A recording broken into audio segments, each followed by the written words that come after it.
Forward the Foundation by Isaac Asimov, read by Larry A. McKeever. This book consists of 112 chapters. Part 2. Cleon the First.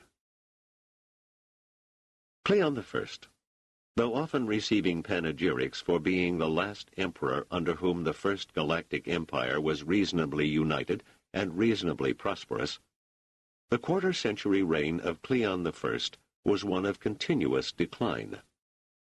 This cannot be viewed as his direct responsibility, for the decline of the empire was based on political and economic factors too strong for anyone to deal with at the time. He was fortunate in his selection of first ministers, Ato Demerzel and then Harry Seldon, in whose development of psychohistory the emperor never lost faith.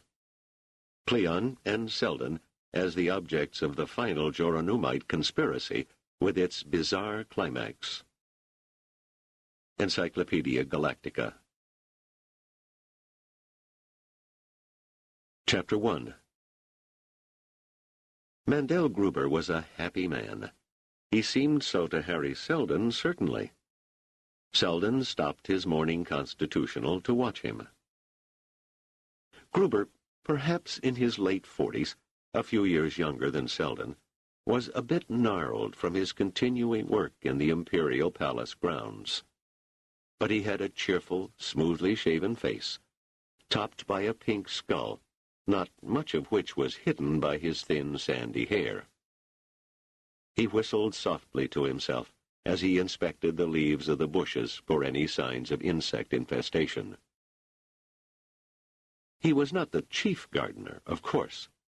The chief gardener of the imperial palace grounds was a high functionary who had a palatial office in one of the buildings of the enormous imperial complex, with an army of men and women under him. The chances are he did not inspect the palace grounds more often than once or twice a year. Gruber was but one of that army. His title, Seldon knew, was Gardener First Class, and it had been well earned, with 30 years of faithful service. Seldon called to him as he paused on the perfectly level crushed gravel walk. "Another marvelous day, Gruber." Gruber looked up, and his eyes twinkled. "Yes, indeed, First Minister, and it's sorry I am for those who be cooped up indoors." "You mean as I am about to be." "There's not much about you, First Minister, for people to sorrow over. But if you're disappearing into those buildings on a day like this, it's a bit of sorrow that we fortunate few can feel for you." "I thank you for your sympathy, Gruber, but you know we have 40 billion Trantorians under the dome. Are you sorry for all of them?" "Indeed I am. I am grateful I am not of Trantorian extraction myself, so that I could qualify as a gardener. There be few of us on this world that work in the open. But here I be, one of the fortunate few." "The weather isn't always this ideal." "That is true, and I have been out here in the sluicing rains and the whistling winds. Still, as long as you dress fittingly. Look." And Gruber spread his arms open, wide as his smile, as if to embrace the vast expanse of the palace grounds. "I have my friends, the trees and the lawns, and all the animal life forms to keep me company, and growth to encourage in geometric form even in the winter. Have you ever seen the geometry of the grounds, First Minister?" "I am looking at it right now, am I not?"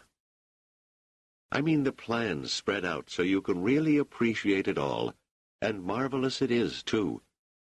It was planned by Tapper Savant over 100 years ago, and it has been little changed since.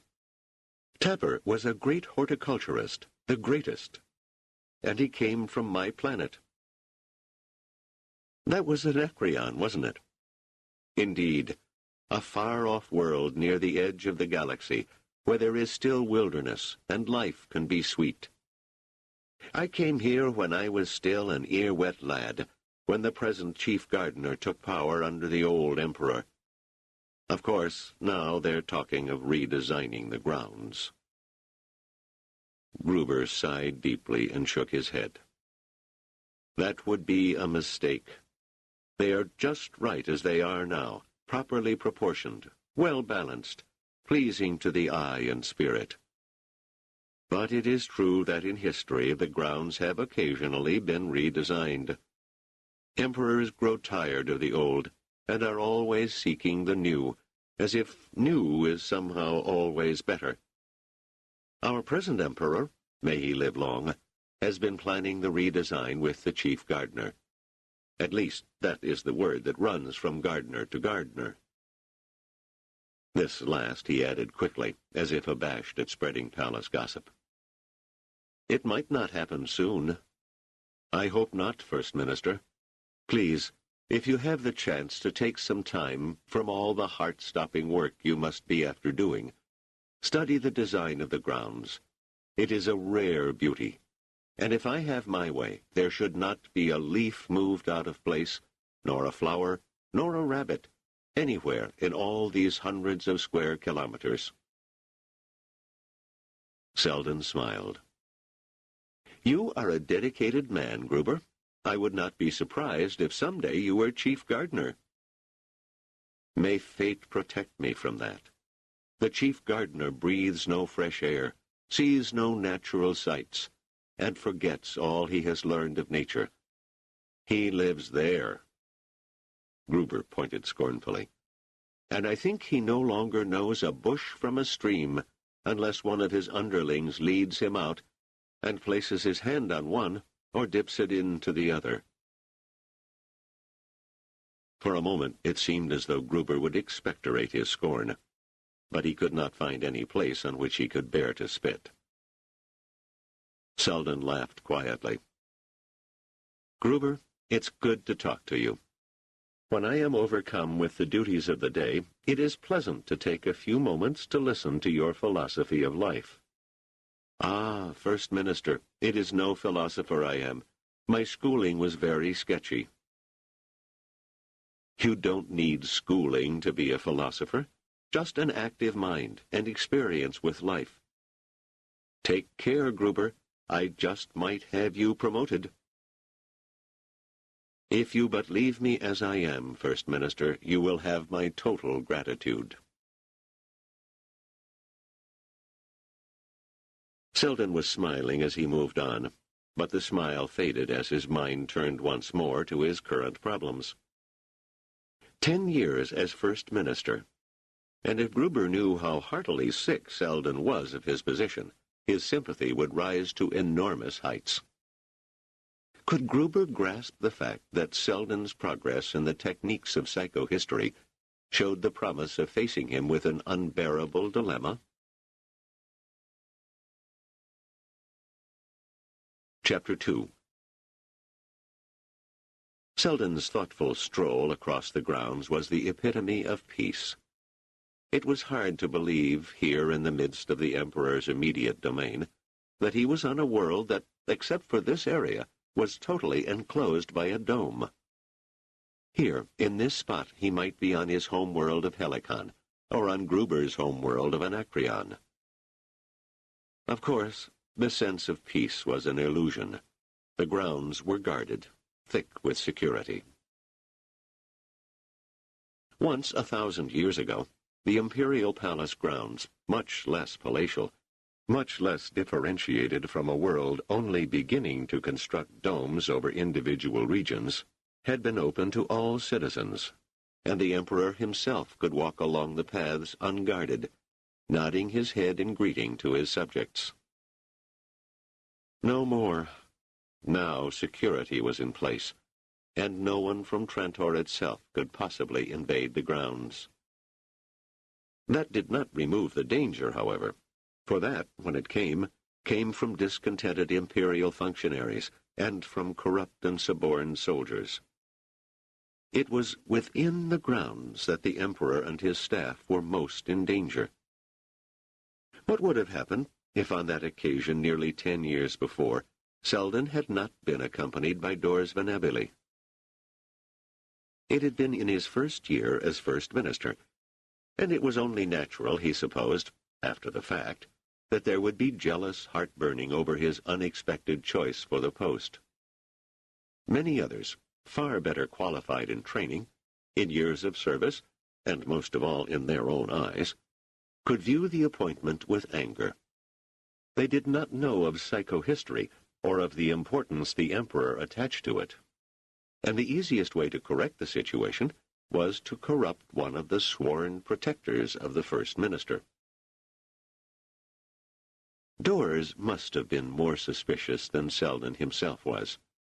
Or else, with Demerzel's disappearance from the scene, her instructions to guard Seldon had been strengthened. The truth was that for the first few years of his first ministership, she was at his side more often than not. And on the late afternoon of a warm, sunny day, Dors noted the glint of the westering sun, a sun never seen under Trantor's dome, on the metal of a blaster. "Down, Harry!" she cried suddenly, and her legs crushed the grass as she raced toward the sergeant. "Give me that blaster, Sergeant," she said tightly. The would-be assassin, momentarily immobilized by the unexpected sight of a woman running toward him, now reacted quickly, raising the drawn blaster. But she was already at him, her hand enclosing his right wrist in a steely grip and lifting his arm high. "Drop it," she said through clenched teeth.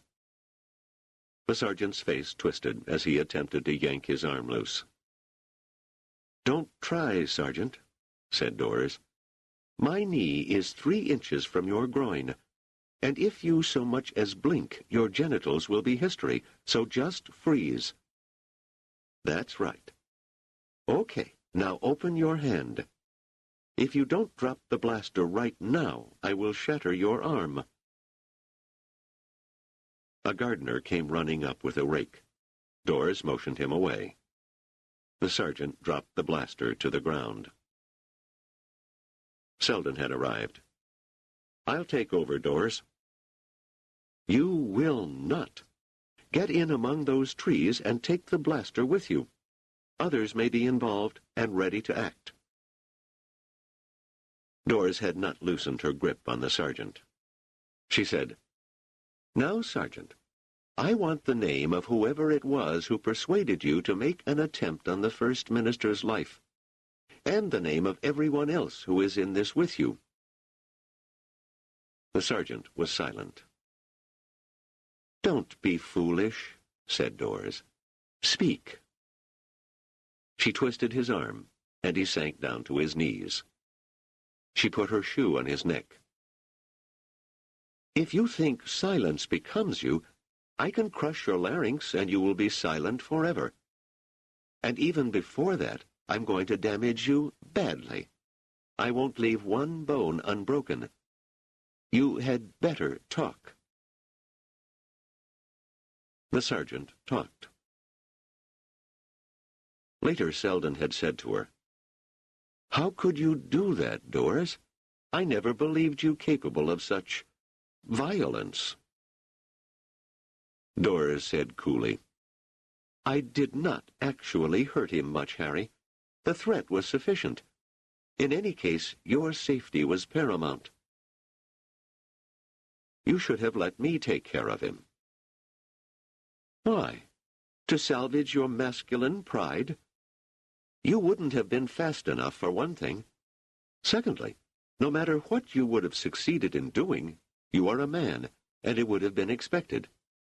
I am a woman, and women, in popular thought, are not considered as ferocious as men, and most, in general, do not have the strength to do what I did. The story will improve in the telling, and everyone will be terrified of me. No one will dare to try to harm you, for fear of me."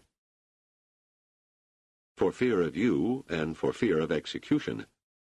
The sergeant and his cohorts are to be killed, you know." At this, an anguished look clouded Dora's usually composed visage, as if she could not stand the thought of the traitorous sergeant being put to death, even though he would have cut down her beloved Harry without a second thought. "But, she exclaimed. "There is no need to execute the conspirators. Exile will do the job." "No, it won't," said Seldon. "It's too late. Cleon will hear of nothing but executions. I can quote him, if you wish." "You mean he's already made up his mind?" "At once. I told him that exile or imprisonment would be all that was necessary, but he said no. He said, 'Every time I try to solve a problem by direct and forceful action, first Demerzel and then you talk of despotism and tyranny. But this is my palace. These are my grounds. These are my guardsmen. My safety depends on the security of this place and the loyalty of my people. Do you think that any deviation from absolute loyalty can be met with anything but instant death? How else would you be safe? How else would I be safe?' I said there would have to be a trial. 'Of course,' he said, 'a short military trial. And I don't expect a single vote for anything but execution. I shall make that quite clear.' Doris looked appalled. 'You're taking this very quietly. Do you agree with the Emperor?' Reluctantly, Seldon nodded. 'I do.' 'Because there was an attempt on your life.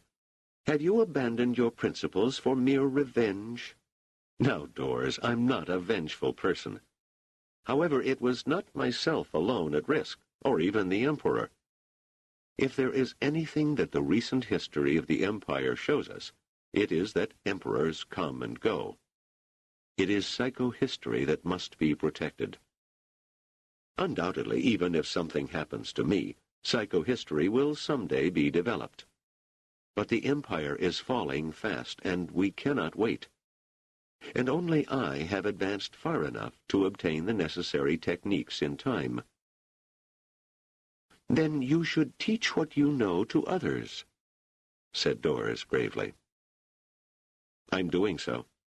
Hugo Amaril is a reasonable successor, and I have gathered a group of technicians who will someday be useful. But they won't be as—' He paused. 'They won't be as good as you, as wise, as capable? Really?' 'I happen to think so,' said Seldon. 'And I happen to be human. Psychohistory is mine, and if I can possibly manage it, I want the credit.' 'Human,' sighed Doris, shaking her head almost sadly. The executions went through. No such purge had been seen in over a century. 2 ministers, 5 officials of lower ranks, and 4 soldiers, including the hapless sergeant, met their deaths. Every guardsman who could not withstand the most rigorous investigation was relieved of duty and exiled to the remote outer worlds. Since then, there had been no whisper of disloyalty, and so notorious had become the care with which the First Minister was guarded, to say nothing of the terrifying woman, called the Tiger Woman by many, who watched over him, that it was no longer necessary for Doris to accompany him everywhere. Her invisible presence was an adequate shield, and the Emperor Cleon enjoyed nearly 10 years of quiet and absolute security. Now, however, psychohistory was finally reaching the point where predictions of a sort could be made, and as Seldon crossed the grounds in his passage from his office, First Minister, to his laboratory, Psychohistorian, he was uneasily aware of the likelihood that this era of peace might be coming to an end. Chapter 3. Yet even so, Harry Seldon could not repress the surge of satisfaction that he felt as he entered his laboratory. How things had changed. It had begun 20 years earlier with his own doodlings on his second-rate Heliconian computer. It was then that the first hint of what was to become parachaotic math came to him in a cloudy fashion. Then there were the years at Streeling University, when he and Hugo Amaral, working together, attempted to renormalize the equations, get rid of the inconvenient infinities, and find a way around the worst of the chaotic effects. They made very little progress indeed. But now, after 10 years as First Minister, he had a whole floor of the latest computers and a whole staff of people working on a large variety of problems. Of necessity, none of his staff, except for Hugo and himself, of course, could really know much more than the immediate problem they were dealing with. Each of them worked with only a small ravine or outcropping on the gigantic mountain range of psychohistory that only Seldon and Amaral could see as a mountain range. And even they could see it only dimly, its peaks hidden in clouds, its slopes veiled by mist. Dors Van Avely was right, of course. He would have to begin initiating his people into the entire mystery. The technique was getting well beyond what only 2 men could handle. And Seldon was aging. Even if he could look forward to some additional decades, the years of his most fruitful breakthroughs were surely behind him. Even Amaral would be 39 within a month. And though that was still young, it was perhaps not overly young for a mathematician. And he had been working on the problem almost as long as Seldon himself. His capacity for new and tangential thinking might be dwindling too. Amaral had seen him enter and was now approaching. Seldon watched him fondly. Amaral was as much a Dahlite as Seldon's foster son Rach was, and yet Amaral, despite his muscular physique and short stature, did not seem Dahlite at all. He lacked the mustache, he lacked the accent, he lacked, it would seem, Dahlite consciousness of any kind. He had even been impervious to the lure of Jojo Joranum, who had appealed so thoroughly to the people of Dahl. It was as though Amaral recognized no sectoral patriotism, no planetary patriotism, not even imperial patriotism. He belonged completely and entirely to psychohistory. Seldon felt a twinge of insufficiency. He himself remained conscious of his first 2 decades on Helicon, and there was no way he could keep from thinking of himself as a Heliconian. He wondered if that consciousness was not sure to betray him by causing him to skew his thinking about psychohistory. Ideally, to use psychohistory properly, one should be above worlds and sectors and deal only with humanity in the faceless abstract. And this was what Amaral did. And Seldon didn't, he admitted to himself, sighing silently. Amaral said, "We are making progress, Harry, I suppose." "You suppose, Hugo? Merely suppose?" "I don't want to jump into outer space without a suit." He said this quite seriously. He did not have much of a sense of humor, Seldon knew, and they moved into their private office. It was small, but it was also well shielded. Amaral sat down and crossed his legs. He said, "Your latest scheme for getting around chaos may be working in part. At the cost of sharpness, of course." "Of course. What we gain in the straightaway, we lose in the roundabouts. That's the way the universe works. We've just got to fool it somehow." "We fooled it a little bit. It's like looking through frosted glass." "Better than the years we spent trying to look through lead." Amaral muttered something to himself, then said, "We can catch glimmers of light and dark." "Explain." "I can't. But I have the prime radiant, which I've been working on like try Lamech. That's an animal. A beast of burden we have on Helicon. It doesn't exist on Trantor.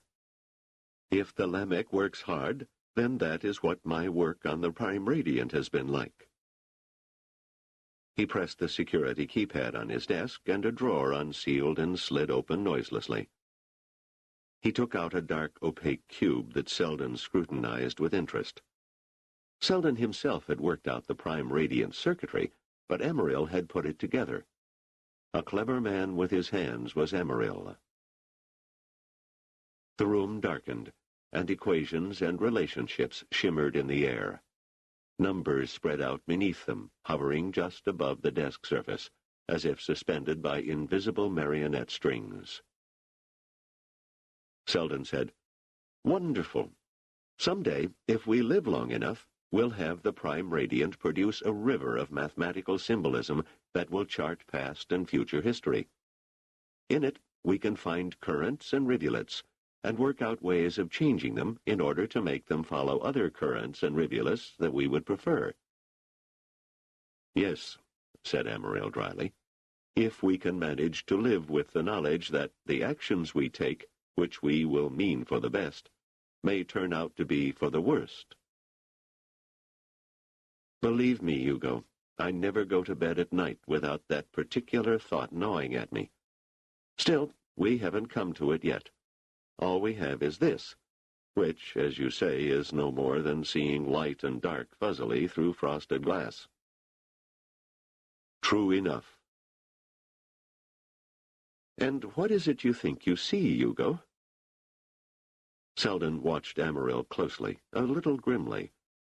He was gaining weight, getting just a bit pudgy. He spent too much time bent over the computers, and now over the Prime Radiant, and not enough in physical activity. And though he saw a woman now and then, Seldon knew, he had never married. A mistake. Even a workaholic is forced to take time off to satisfy a mate, to take care of the needs of children. Seldon thought of his own still trim figure, and of the manner in which Doors strove to make him keep it that way. Emeril said, "What do I see? The Empire is in trouble." "The Empire is always in trouble." "Yes, but it's more specific. There's a possibility that we may have trouble at the center." "At Trantor?" "I presume.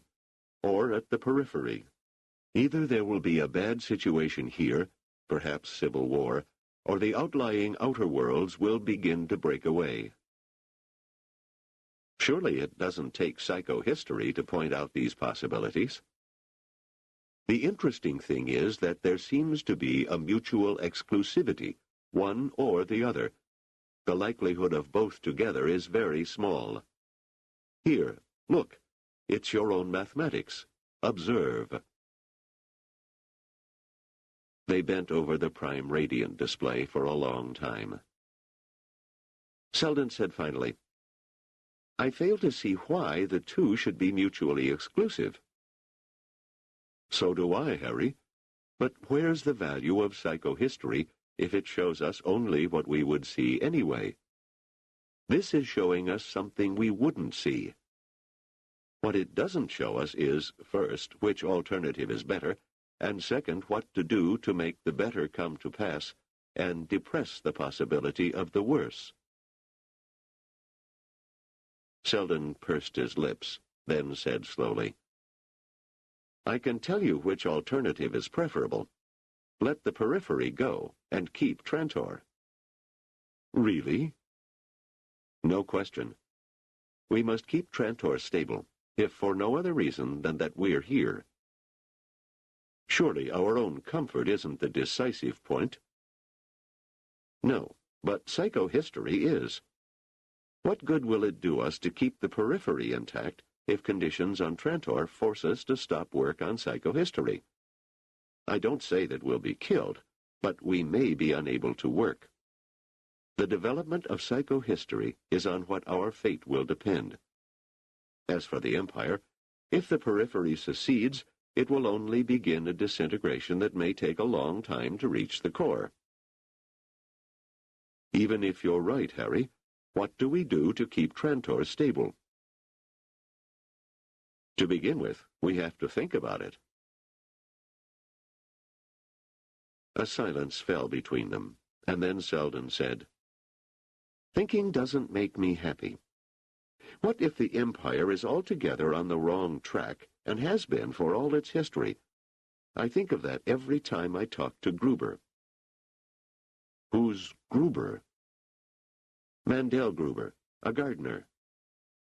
"Oh, the one who came running up with the rake to rescue you at the time of the assassination attempt?" "Yes. I've always been grateful to him for that. He had only a rake against possibly other conspirators with blasters. That's loyalty. Anyhow, talking to him is like a breath of fresh air. I can't spend all my time talking to court officials and to psychohistorians." "Thank you."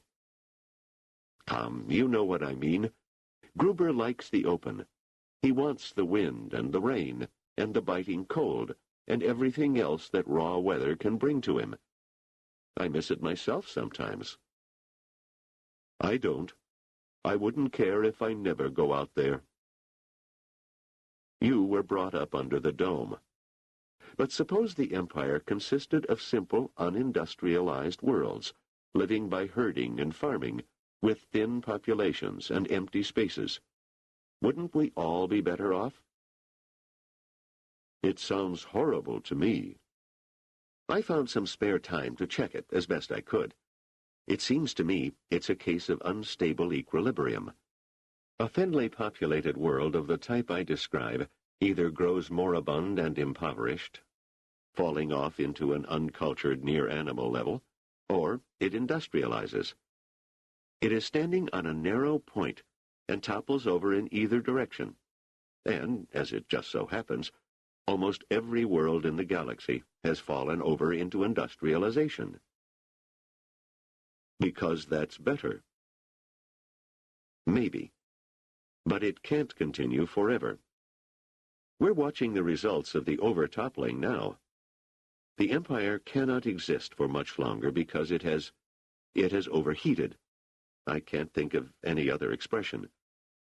What will follow, we don't know.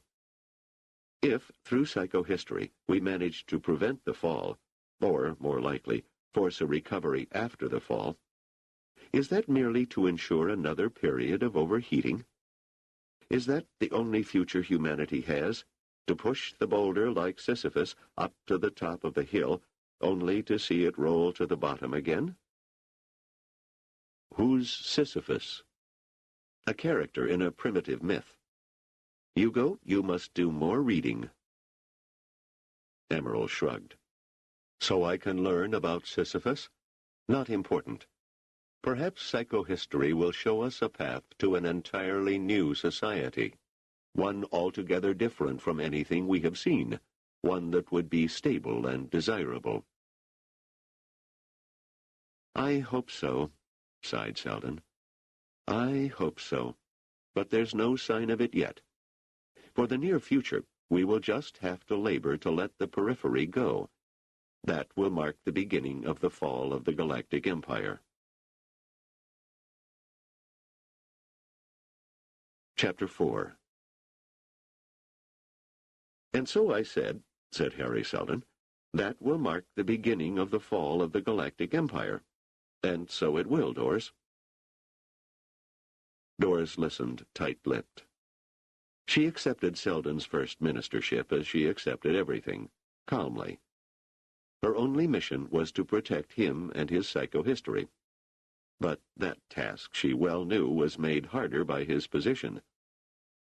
The best security was to go unnoticed, and as long as the spaceship and sun, the symbol of the Empire, shone down upon Seldon, all of the physical barriers in existence would be unsatisfactory.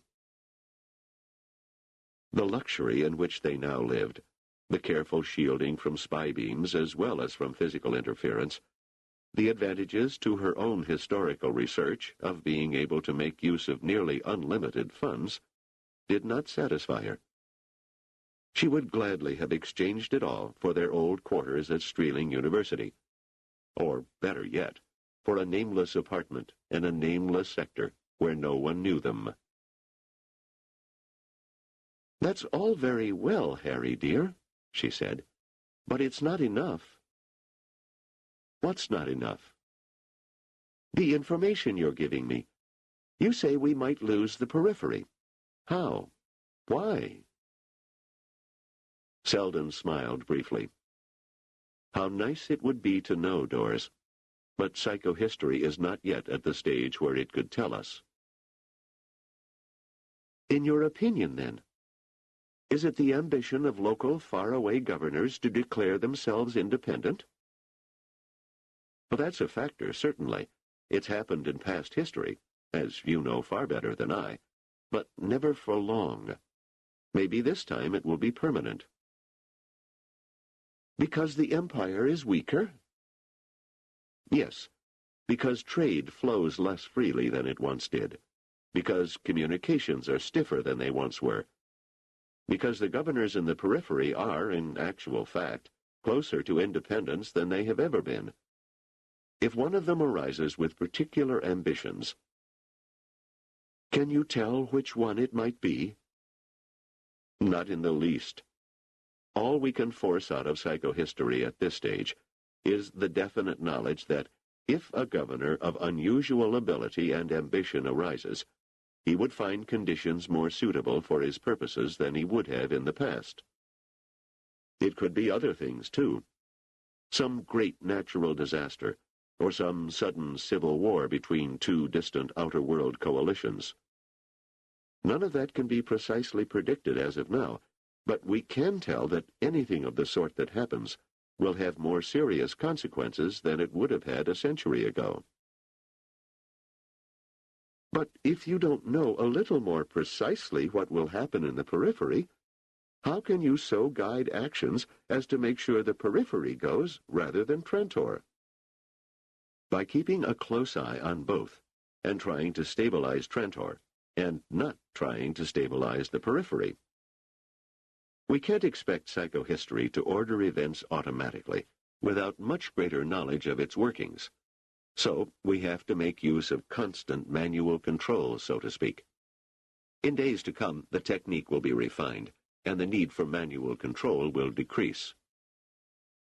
"But that," said Doris, "is in days to come, right?" "Right.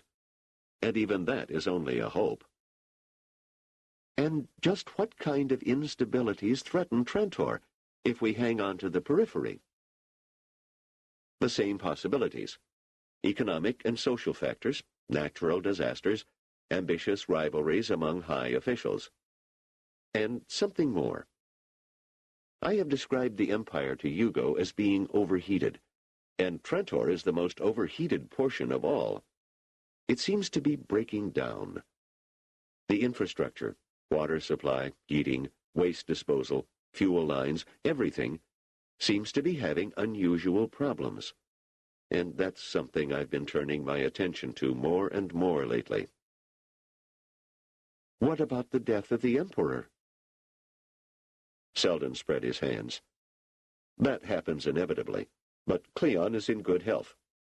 He's only my age, which I wish was younger, but he isn't too old. His son is totally inadequate for the succession, but there will be enough claimants. More than enough to cause trouble and make his death distressing. But it might not prove a total catastrophe in the historic sense." "Let's say his assassination, then." Seldon looked up nervously. "Don't say that. Even if we're shielded, don't use the word." "Harry, don't be foolish. It's an eventuality that must be reckoned with. There was a time when the Joranumites might have taken power, and if they had, the Emperor, one way or another—" "Probably not. He would have been more useful as a figurehead. And in any case, forget it. Joranum died last year on Nishaya, a rather pathetic figure." "He had followers." "Of course. Everyone has followers. Did you ever come across the globalist party on my native world of Helicon in your studies of the early history of the Kingdom of Trantor and of the Galactic Empire?" "No, I haven't." I don't want to hurt your feelings, Harry, but I don't recall coming across any piece of history in which Helicon played a role. I'm not hurt, Dors. Happy the world without a history, I always say. In any case, about 2,400 years ago, there arose a group of people on Helicon who were quite convinced that Helicon was the only inhabited globe in the universe. Helicon was the universe, and beyond it there was only a solid sphere of sky speckled with tiny stars. How could they believe that? Said Dors. They were part of the Empire, I presume. Yes, but globalists insisted that all evidence to the effect that the Empire existed was either illusion or deliberate deceit, that imperial emissaries and officials were Heliconians playing a part for some reason. They were absolutely immune to reason. And what happened? I suppose it's always pleasant to think that your particular world is the world. At their peak, the globalists may have persuaded 10% of the population of the planet to be part of the movement. Only 10%, but they were a vehement minority that drowned out the indifferent majority and threatened to take over. But they didn't, did they? No, they didn't. What happened was that globalism caused a diminishing of imperial trade, and the Heliconian economy slid into the doldrums. When the belief began to affect the pocketbooks of the population, it lost popularity rapidly. The rise and fall puzzled many at the time, but psychohistory, I'm sure, would have shown it to be inevitable, and would have made it unnecessary to give it any thought. I see. But, Harry, what is the point of this story? I presume there's some connection with what we were discussing. The connection is that such movements never completely die, no matter how ridiculous their tenets may seem to sane people. Right now, on Helicon, right now, there are still globalists. Not many, but every once in a while, 70 or 80 of them get together in what they call a global congress, and take enormous pleasure in talking to each other about globalism. Well, it is only 10 years since the Joranumite movement seemed such a terrible threat on this world, and it would not be at all surprising if there weren't still some remnants left. There may still be some remnants 1,000 years from now. Isn't it possible that a remnant may be dangerous? I doubt it. It was Jojo's charisma that made the movement dangerous, and he's dead. He didn't even die a heroic death, or one that was in any way remarkable. He just withered away and died in exile, a broken man. Dors stood up and walked the length of the room quickly, swinging her arms at her sides and clenching her fists. She returned and stood before the seated Seldon. "Harry," she said, "let me speak my mind. If psychohistory points to the possibility of serious disturbances on Trantor, then if there are Joranumites still left, they may still be plotting the Emperor's death." Seldon laughed nervously. "You jump at shadows, Dors. Relax." But he found that he could not dismiss what she had said quite that easily.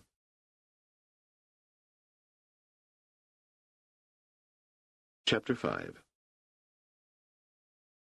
The Y sector had a tradition of opposition to the Entun dynasty of Cleon I that had been ruling the empire for over 2 centuries. The opposition dated back to a time when the line of mayors of Y had contributed members who had served as emperor. The Yan dynasty had neither lasted long nor had it been conspicuously successful. But the people and rulers of Y found it difficult to forget that they had once been, however imperfectly and temporarily, supreme. The brief period when Rochelle, as the self-appointed mayor of Y, had challenged the empire 18 years earlier, had added both to Y's pride and to its frustration. All this made it reasonable that the small band of leading conspirators should feel as safe in Y as they would feel anywhere on Trantor. 5 of them sat around a table in a room in a run-down portion of the sector. The room was poorly furnished, but well shielded. In a chair, which, by its marginal superiority in quality to the others, sat the man who might well be judged to be the leader. He had a thin face, a sallow complexion, and a wide mouth with lips so pale as to be nearly invisible. There was a touch of gray in his hair, but his eyes burned with an inextinguishable anger. He was staring at the man seated exactly opposite him, distinctly older and softer, his hair almost white, his plump cheeks tending to quiver when he spoke. The leader said sharply, "Well, it is quite apparent that you have done nothing. Explain that." The older man said, "I am an old Joranumite, Namarti. Why do I have to explain my actions?" Gambol Dean Namarti, once the right-hand man of Laskin Jojo Joranum, said, "There are many old Joranumites. Some are incompetent, some are soft, some have forgotten. Being an old Joranumite may mean no more than that one is an old fool." The older man sat back in his chair. "Are you calling me an old fool? Me, Kaspal Kaspalov? I was with Jojo when you had not yet joined the party, when you were a ragged nothing in search of a cause." "I am not calling you a fool," said Namarti sharply. "I say simply that some old Joranumites are fools. You have a chance now to show me that you are not one of them." "My association with Jojo? Forget that. He's dead. I should think his spirit lives on. If that thought will help us in our fight, then his spirit lives on. But to others, not to us. We know he made mistakes." "I deny that." "Don't insist on making a hero out of a mere man who made mistakes. He thought he could move the empire by the strength of oratory alone, by words. History shows that words have moved mountains in the past. Not Joranum's words, obviously, because he made mistakes. He hid his mycogenian origins far too clumsily. Worse, he let himself be tricked into accusing First Minister Ato Demerzel of being a robot. I warned him against that accusation, but he wouldn't listen, and it destroyed him. Now let's start fresh, shall we? Whatever use we make of Joranum's memory for outsiders, let us not ourselves be transfixed by it." Kaspalov sat silent. The other 3 transferred their gaze from Namarti to Kaspalov and back, content to let Namarti carry the weight of the discussion. With Joranum's exile to Nishaya, the Joranumite movement fell apart and seemed to vanish, said Namarti harshly. "It would indeed have vanished, but for me. Bit by bit, and rubble by rubble, I rebuilt it into a network that extends over all of Trantor. You know this, I take it." "I know it, Chief," mumbled Kaspalov. The use of the title made it plain that Kaspalov was seeking reconciliation. Namarti smiled tightly. He did not insist on the title, but he always enjoyed hearing it used. He said, "You're part of this network, and you have your duties." Kaspalov stirred. He was clearly debating with himself internally, and finally he said slowly, "You tell me, Chief, that you warned Joranum against accusing the old First Minister of being a robot. You say he didn't listen, but at least you had your say. May I have the same privilege of pointing out what I think is a mistake, and have you listen to me as Joranum listened to you, even if, like him, you don't take the advice given you?" Of course you can speak your piece, Kasparov. You are here in order that you might do so. What is your point? These new tactics of ours, Chief, are a mistake. They create disruption and do damage. Of course. They are designed to do that. Namarti stirred in his seat, controlling his anger with an effort. Joranum tried persuasion. It didn't work. We will bring Trantor down by action. For how long, and at what cost? For as long as it takes, and at very little cost actually. A power stoppage here, a water break there, a sewage backup, an air conditioning halt. Inconvenience and discomfort, that's all it means. Kasparov shook his head. These things are cumulative. Of course, Kasparov, and we want public dismay and resentment to be cumulative too. Listen, Kasparov. The Empire is decaying. Everyone knows that. Everyone capable of intelligent thought knows that. The technology will fail here and there, even if we do nothing. We're just helping it along a little. It's dangerous, Chief. Trantor's infrastructure is incredibly complicated. A careless push may bring it down in ruins. Pull the wrong string, and Trantor may topple like a house of cards.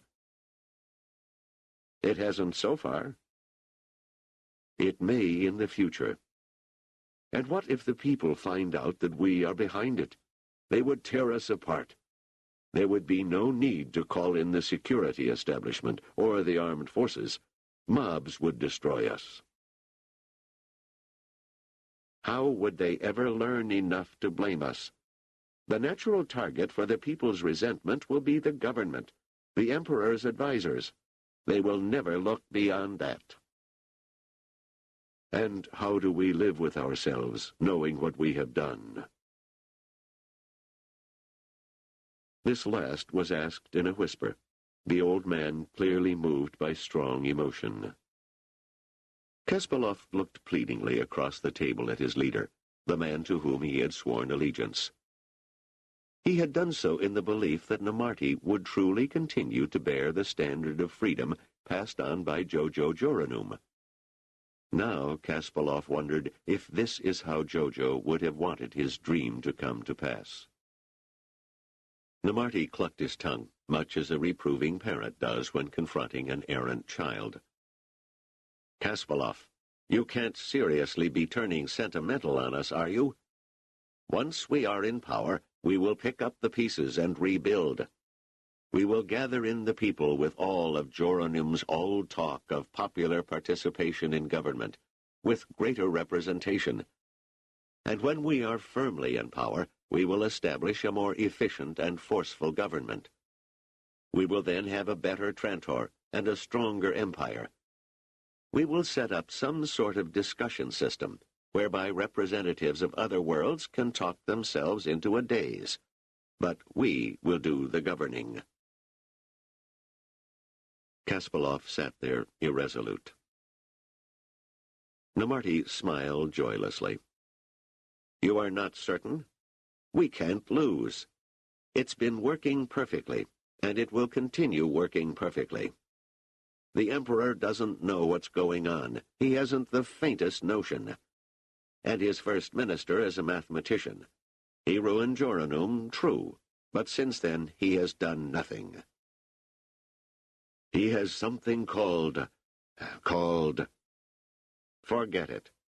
Joranum attached a great deal of importance to it, but it was a part of his being mycogenian, like his robot mania. This mathematician has nothing.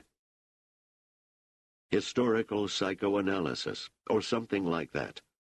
I heard Joranum once say, forget it. Just do your part.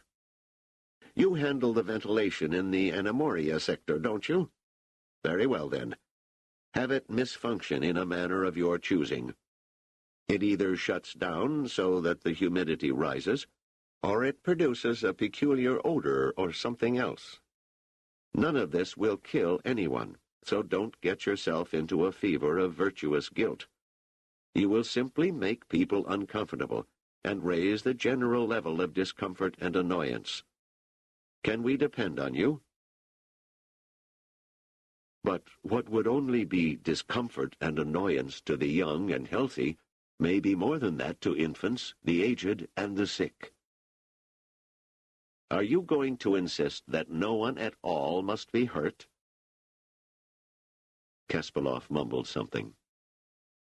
Namarty said, "It's impossible to do anything with a guarantee that no one at all will be hurt. You just do your job. Do it in such a way that you hurt as few as possible, if your conscience insists upon it. But do it." Kasparov said, "Look, I have one thing more to say, Chief." "Then say it," said Namarty wearily. "We can spend years poking at the infrastructure. The time must come when you take advantage of gathering dissatisfaction to seize the government. How do you intend to do that?" "You want to know exactly how we'll do it?" "Yes. The faster we strike, the more limited the damage, the more efficiently the surgery is performed."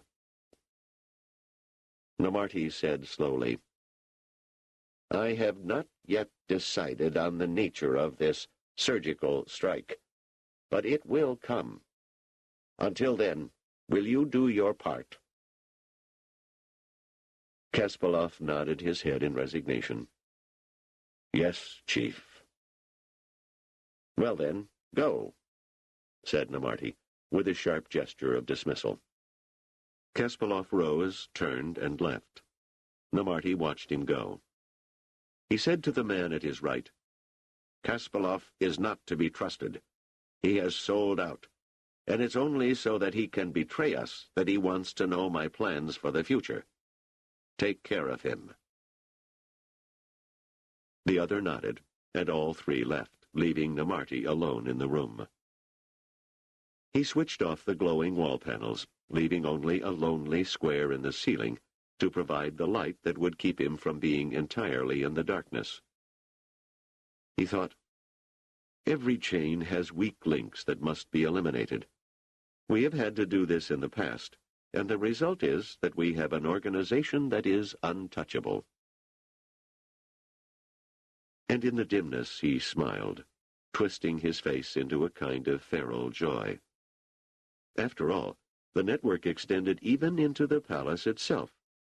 Not quite firmly, not quite reliably, but it was there, and it would be strengthened. Chapter 6. The weather was holding up over the undomed area of the imperial palace grounds, warm and sunny. It didn't often happen. Harry remembered Doris telling him once how this particular area, with its cold winters and frequent rains, had been chosen as the site. "It wasn't actually chosen," she said. "It was a family estate of the Moravian family in the early days of the Kingdom of Trantor. When the kingdom became an empire, there were numerous sites where the emperor could live: summer resorts, winter places, sports lodges, beach properties.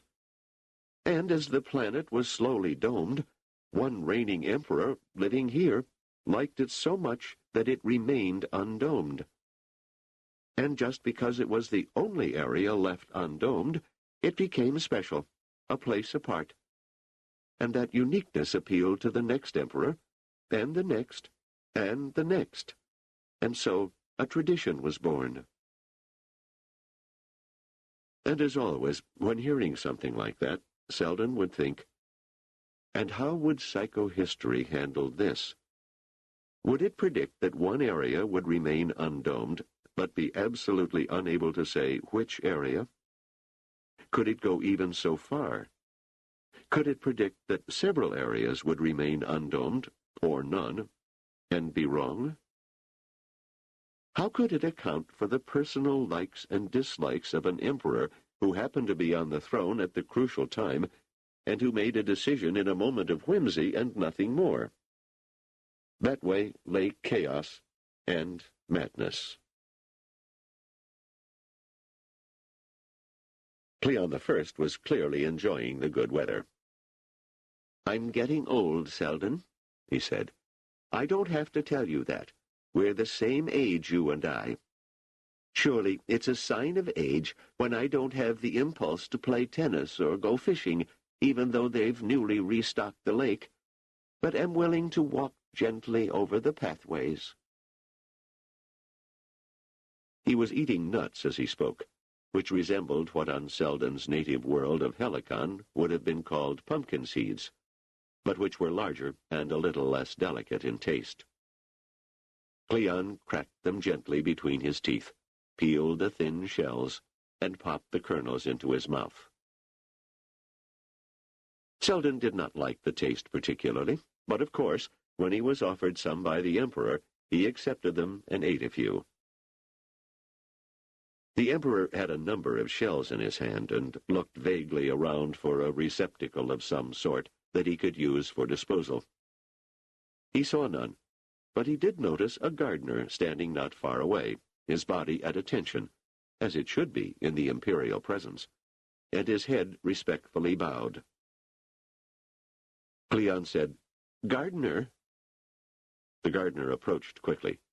"Sire?" "Get rid of these for me," he said, tapping the shells into the gardener's hand. "Yes, sire."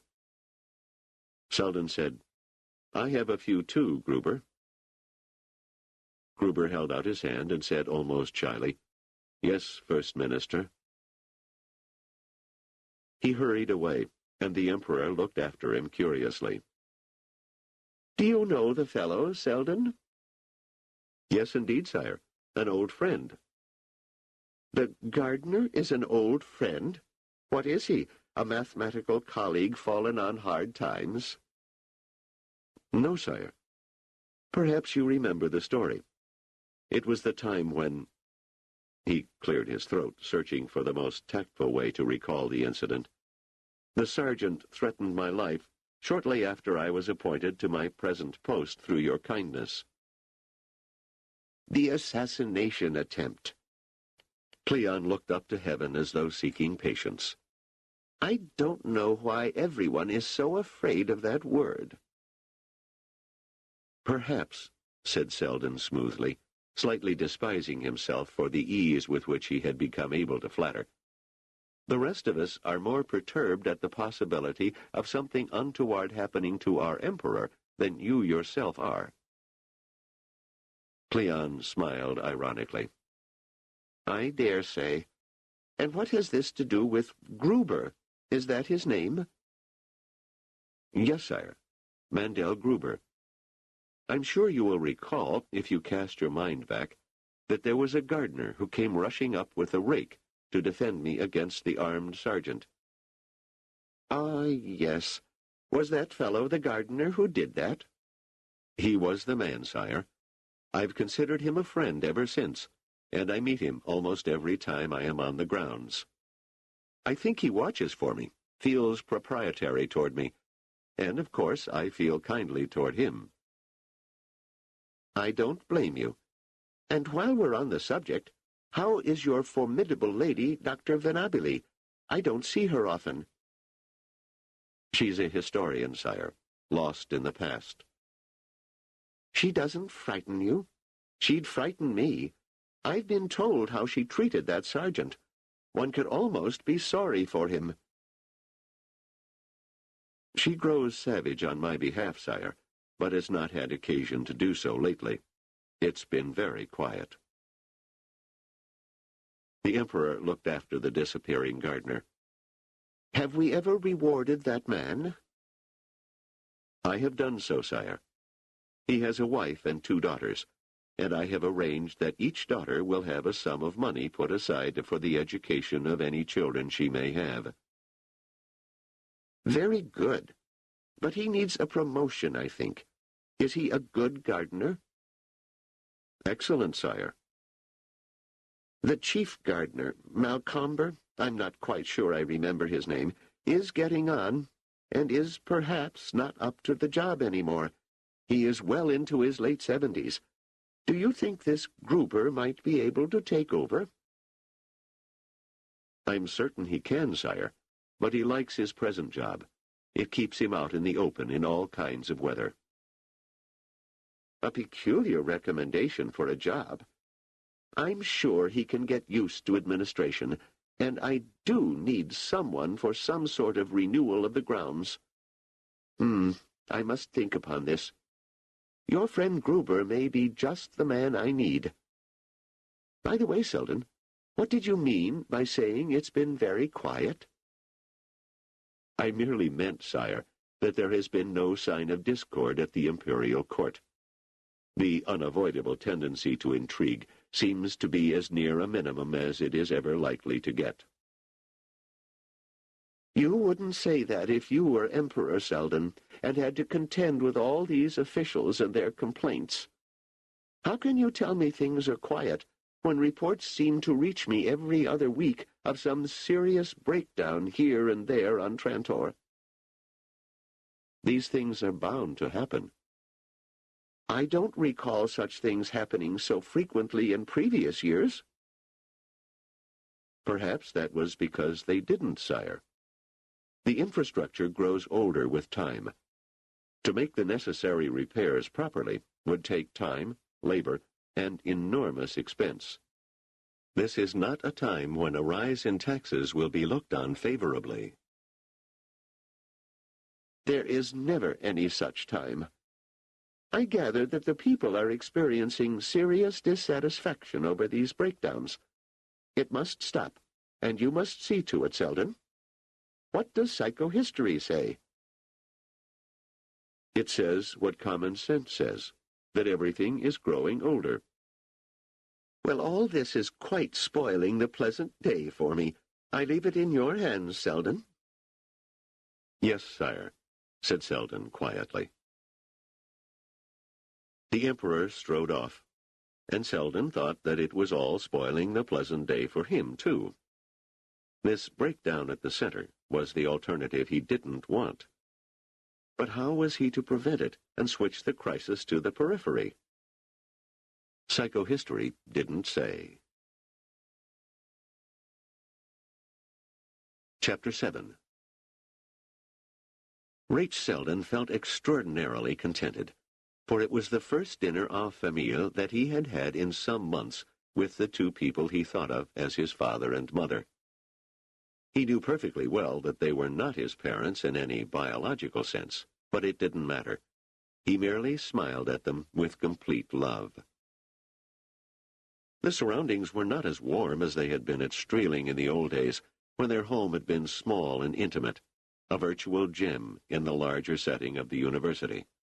Now, unfortunately, nothing could hide the grandeur of the First Minister's palace suite. Rach sometimes stared at himself in the mirror and wondered how it could be. He was not tall, only 163 centimeters in height, distinctly shorter than either parent. He was rather stocky but muscular, and not fat, with black hair and the distinctive doll-like mustache that he kept as dark and as thick as possible. In the mirror he could still see the street urchin he had once been before the chanciest of great chances had dictated his meeting with Harry indoors. Seldon had been much younger then, and his appearance now made it plain that Rach himself was almost as old now as Seldon had been when they met. Amazingly, Doris had hardly changed at all. She was as sleek and fit as the day Rach had first showed Harry indoors the way to Mother Rita's in Billybotten. And he, Rach, born to poverty and misery, was now a member of the civil service, a small cog in the Ministry of Population. Seldon said, "How are things going at the ministry, Rach? Any progress?" "Some, Dad. The laws are passed, the court decisions are made, speeches are pronounced. Still, it's difficult to move people.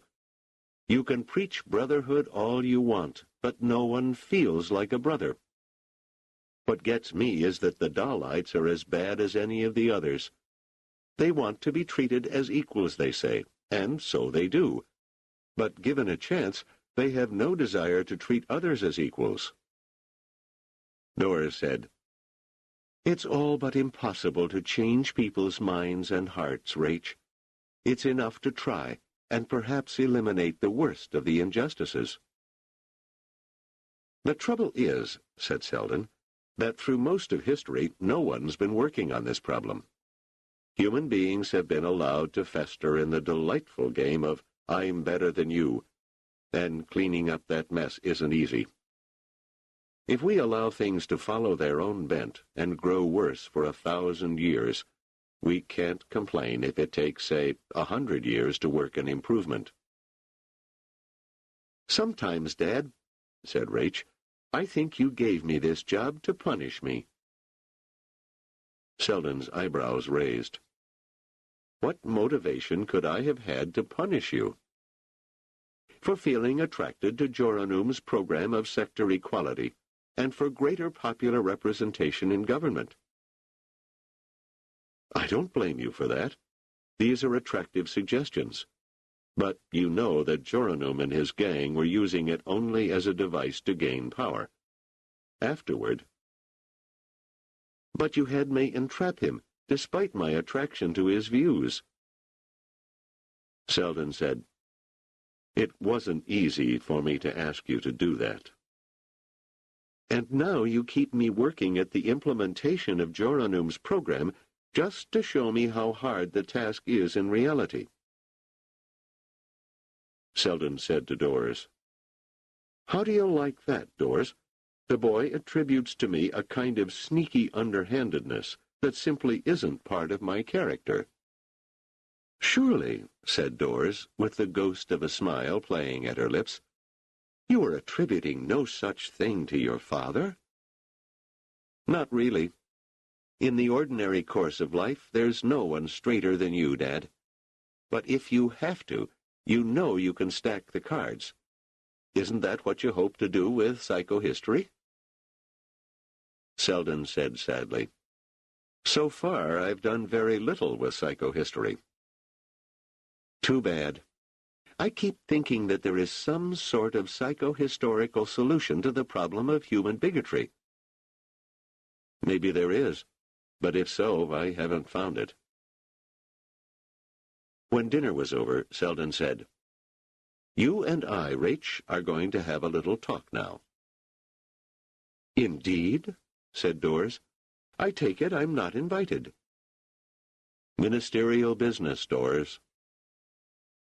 "Ministerial nonsense, Harry. You're going to ask the poor boy to do something I wouldn't want him to do." Seldon said firmly, "I'm certainly not going to ask him to do anything he doesn't want to do." Rach said, "It's all right, Mom. Let Dad and me have our talk. I promise I'll tell you all about it afterward." Dora's eyes rolled upward. "You two will plead state secrets. I know it." "As a matter of fact," said Seldon firmly, "that's exactly what I must discuss, and of the first magnitude. I'm serious, Doris." Doris rose, her lips tightening.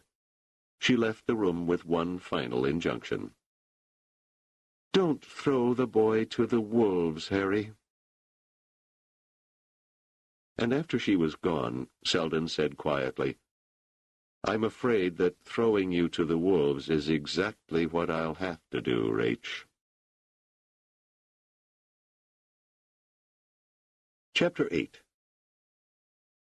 They faced each other in Seldon's private office, his thinking place, as he called it.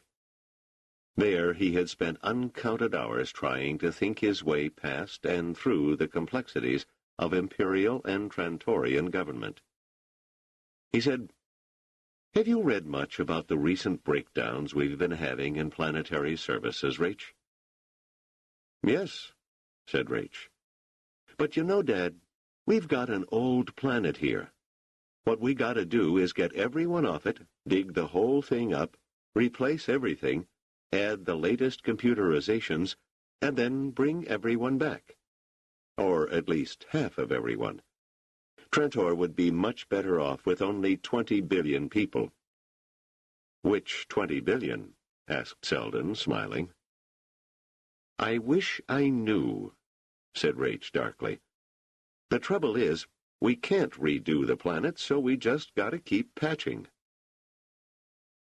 I'm afraid so, Rach, but there are some peculiar things about it. Now, I want you to check me out. I have some thoughts about this. He brought a small sphere out of his pocket. What's that?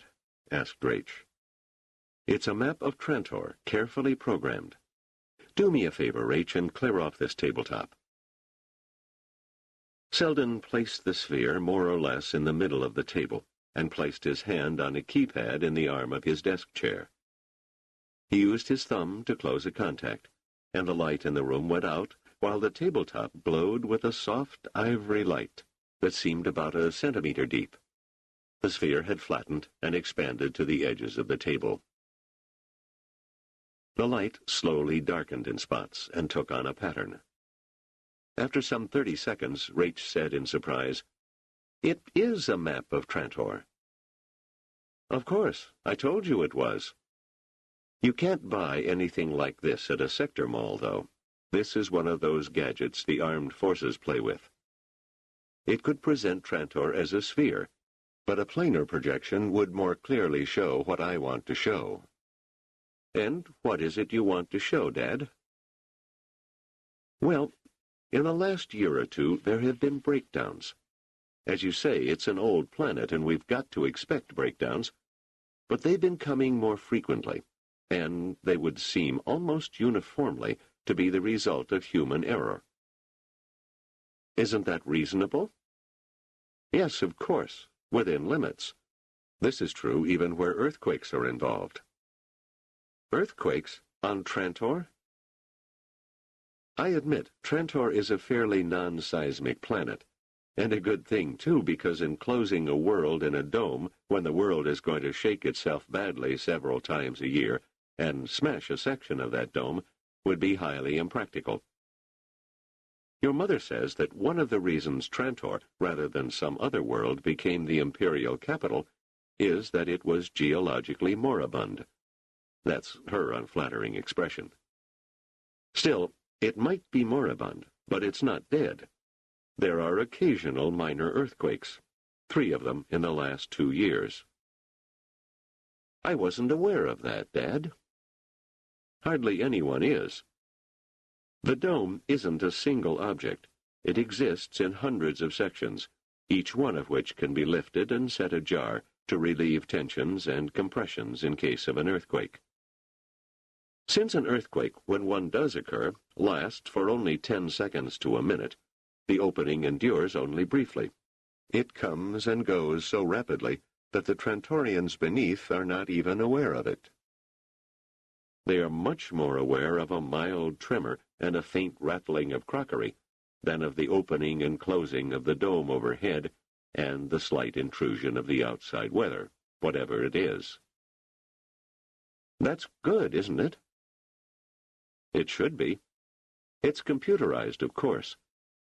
The onset of an earthquake anywhere sets off the key controls for the opening and closing of that section of the dome, so that it opens just before the vibration becomes strong enough to do damage. Still good. But in the case of the 3 minor earthquakes over the last 2 years, the dome controls failed in each case. The dome never opened, and in each case repairs were required. It took some time, it took some money, and the weather controls were less than optimum for a considerable period of time. Now, what, Rach, are the chances that the equipment would have failed in all 3 cases? Not high? Not high at all. Less than 1 in 100. One can suppose that someone had gimmicked the controls in advance of an earthquake. Now, about once a century we have a magma leak, which is far more difficult to control, and I'd hate to think of the results if it went unnoticed until it was too late. Fortunately, that hasn't happened, and isn't likely to. But consider.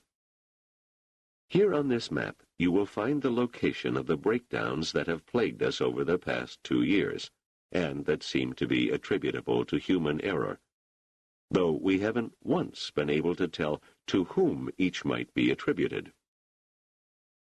That's because everyone is busy protecting his back. I'm afraid you're right. That's a characteristic of any bureaucracy, and Trantor's is the largest in history. But what do you think of the locations? The map had lit up with bright little red markings that looked like small pustules covering the land surface of Trantor. Well, said Rache cautiously, they seem to be evenly spread. Exactly, and that's what's interesting. One would expect that the older sections of Trantor, the longest domed sections, would have the most decayed infrastructure and would be more liable to events requiring quick human decision and laying the groundwork for possible human error. I'll superimpose the older sections of Trantor on the map in a bluish color, and you'll notice that the breakdowns don't seem to be taking place any oftener on the blue areas. And what I think it means, Rache, is that the breakdowns are not of natural origin, but are deliberately caused, and spread out in this fashion to affect as many people as possible, thus creating a dissatisfaction that is as widespread as possible. It don't seem likely. No? Then let's look at the breakdowns as spread through time rather than through space. The blue areas and the red spots disappeared, and for a time the map of Trantor was blank. And then the markings began to appear and disappear one at a time, here and there. Notice, said Seldon, that they don't appear in clumps in time either. One appears, then another, and so on, almost like the steady ticking of a metronome. Do you think that's on purpose, too? It must be. Whoever is bringing this about wants to cause as much disruption with as little effort as possible. So there's no use doing two at once, where one will partially cancel the other in the news and in the public consciousness. Each incident must stand out in full irritation. The map went out and the lights went on. Seldon returned the sphere, shrunken back to its original size, to his pocket. Rache said, "Who would be doing all this?" Seldon said thoughtfully, "A few days ago, I received a report of a murder in Y sector." "That's not unusual," said Rache. "Even though Y isn't one of your really lawless sectors, there must be lots of murders there every day." "Hundreds," said Seldon, shaking his head. "We've had bad days when the number of deaths by violence on Trantor as a whole approaches the 1,000,000-a-day mark. Generally, there's not much chance of finding every culprit, every murderer. The dead just enter the books as statistics. This one, however, was unusual. The man had been knifed, but unskillfully. He was still alive when found, just barely. He had time to gasp out one word before he died, and that word was chief. That roused a certain curiosity, and he was actually identified. He works in Anna Moria, and we don't know what he was doing in Y. But some worthy officer managed to dig up the fact that he was an old Joranumite. His name was Kaspal Kaspalov, and he is well known to have been one of the intimates of Laskin Joranum. And now he's dead. Knifed. Rache frowned. "Do you suspect another Joranumite conspiracy, Dad? There aren't any Joranumites around anymore." "It wasn't long ago that your mother asked me if I thought that the Joranumites were still active, and I told her that any odd belief always retained a certain cadre, sometimes for centuries. They're usually not very important, just splinter groups that simply don't count. Still, what if the Joranumites have kept up an organization? What if they have retained a certain strength? What if they are capable of killing someone they consider a traitor in their ranks? And what if they are producing these breakdowns as a preliminary to seizing control? That's an awful lot of what-ifs, Dad. I know that, and I might be totally wrong. The murder happened in Y, and as it so happens, there have been no infrastructure breakdowns in Y. What does that prove? It might prove that the center of the conspiracy is in Y, and that the conspirators don't want to make themselves uncomfortable, only the rest of Trantor. It also might mean that it's not the Joranumites at all, but members of the old Wyan family who still dream of ruling the Empire once again. Oh boy, Dad, you're building all this on very little. I know. Now, suppose it is another Joranumite conspiracy. Joranum had as his right-hand man Gambol Dean Namarti. We have no record of Namarti's death, no record of his having left Trantor, no record of his life over the last decade or so. That's not terribly surprising. After all, it's easy to lose one person among 40 billion.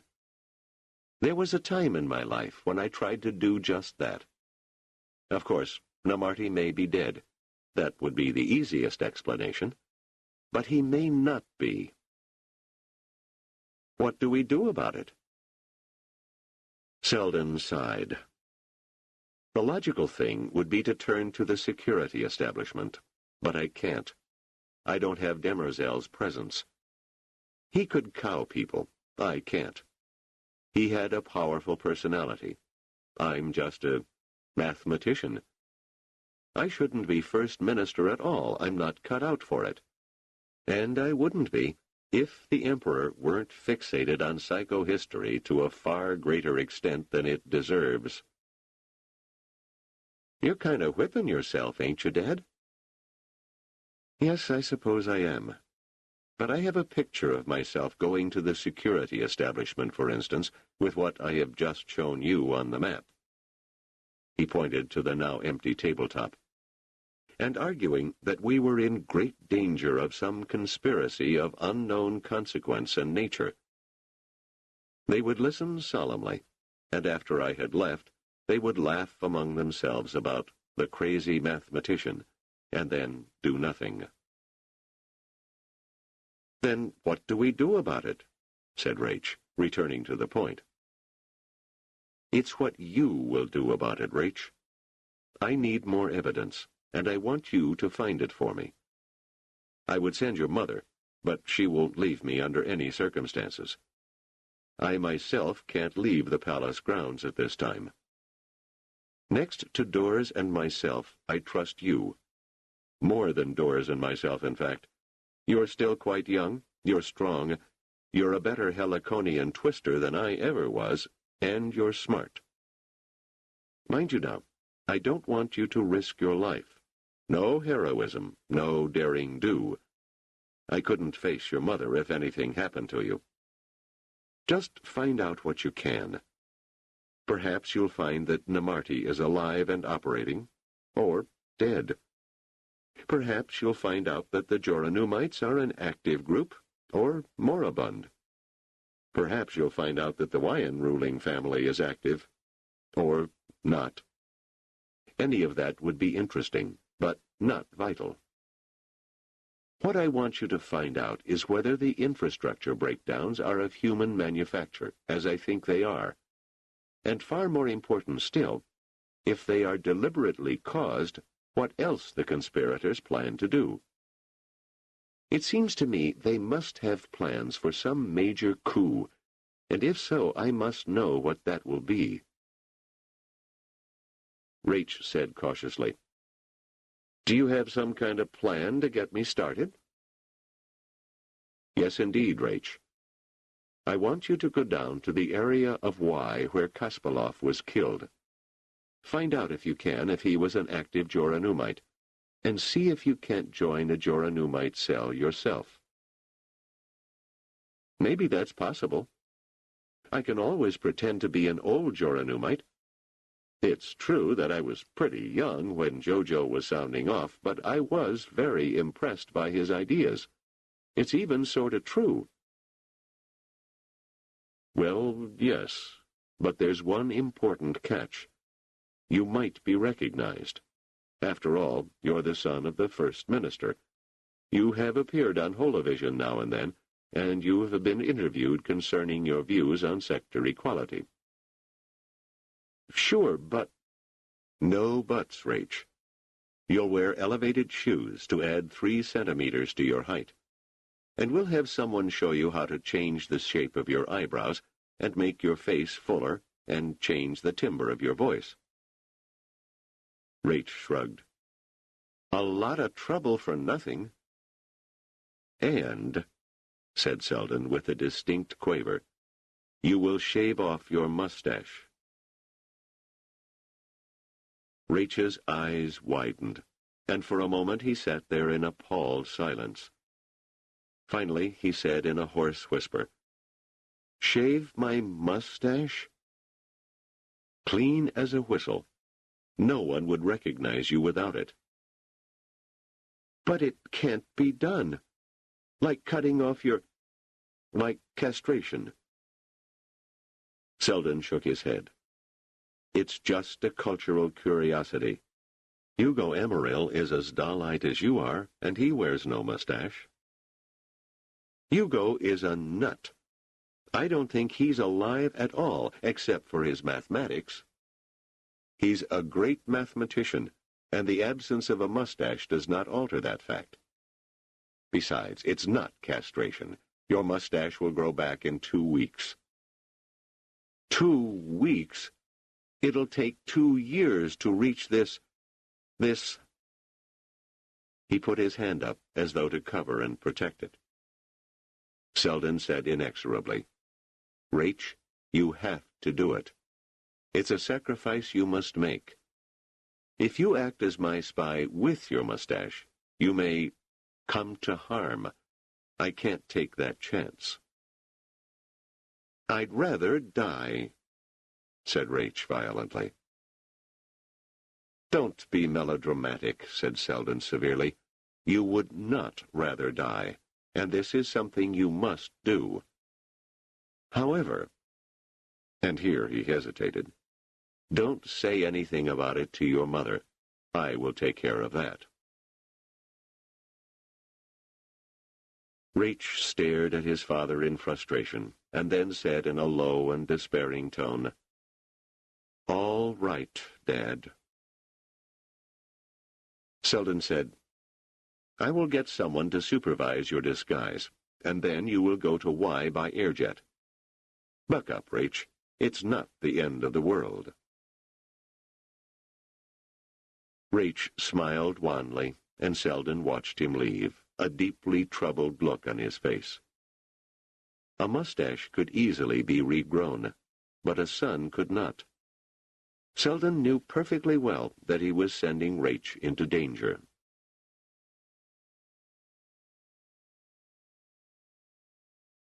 Chapter 9. We all have our small illusions, and Cleon, Emperor of the Galaxy, King of Trantor, and a wide collection of other titles that on rare occasions could be called out in a long, sonorous roll, was convinced that he was a person of democratic spirit. It always angered him when he was warned off a course of action by Demerzel, or later by Seldon, on the grounds that such action would be looked on as tyrannical or despotic. Cleon was not a tyrant or despot by disposition, he was certain.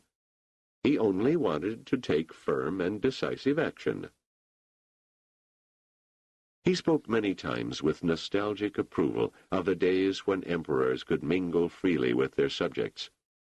But now, of course, when the history of coups and assassinations, actual or attempted, had become a dreary fact of life, the emperor had, of necessity, been shut off from the world. It is doubtful that Cleon, who had never in his life met with people except under the most constricted of conditions, would really have felt at home in offhand encounters with strangers, but he always imagined he would enjoy it. He was excited, therefore, for the rare chance of talking to one of the underlings on the grounds, to smile and to doff the trappings of imperial rule for a few minutes. It made him feel democratic. There was this gardener whom Seldon had spoken of, for instance. It would be fitting, even a pleasure, to reward him belatedly for his loyalty and bravery, and to do so himself, rather than leaving it to some functionary. He therefore arranged to meet the fellow in the spacious rose garden, which was in full bloom. That would be appropriate, Cleon thought. But of course they would have to bring the gardener there first. It was unthinkable for the emperor to be made to wait. It is one thing to be democratic, quite another to be inconvenienced. The gardener was waiting for him among the roses, his eyes wide, his lips trembling. It occurred to Cleon that it was possible that no one had told the man the exact reason for the meeting. Well, he would reassure him in kindly fashion. Except that, now he came to think of it, he could not remember the fellow's name. He turned to one of the officials at his side and said, "What is the gardener's name?" "Sire, it is Mandel Gruber. He has been a gardener here for 30 years. The emperor nodded and said, "Ah, Gruber, how glad I am to meet a worthy and hard-working gardener." "Sire," mumbled Gruber, his teeth chattering, "I am not a man of many talents, but it is always my best I try to do on behalf of your gracious self." Of course," said the emperor, wondering if the gardener suspected him of sarcasm. These men of the lower class lacked the finer feelings that came with refinement and manners, which always made any attempt at democratic display difficult.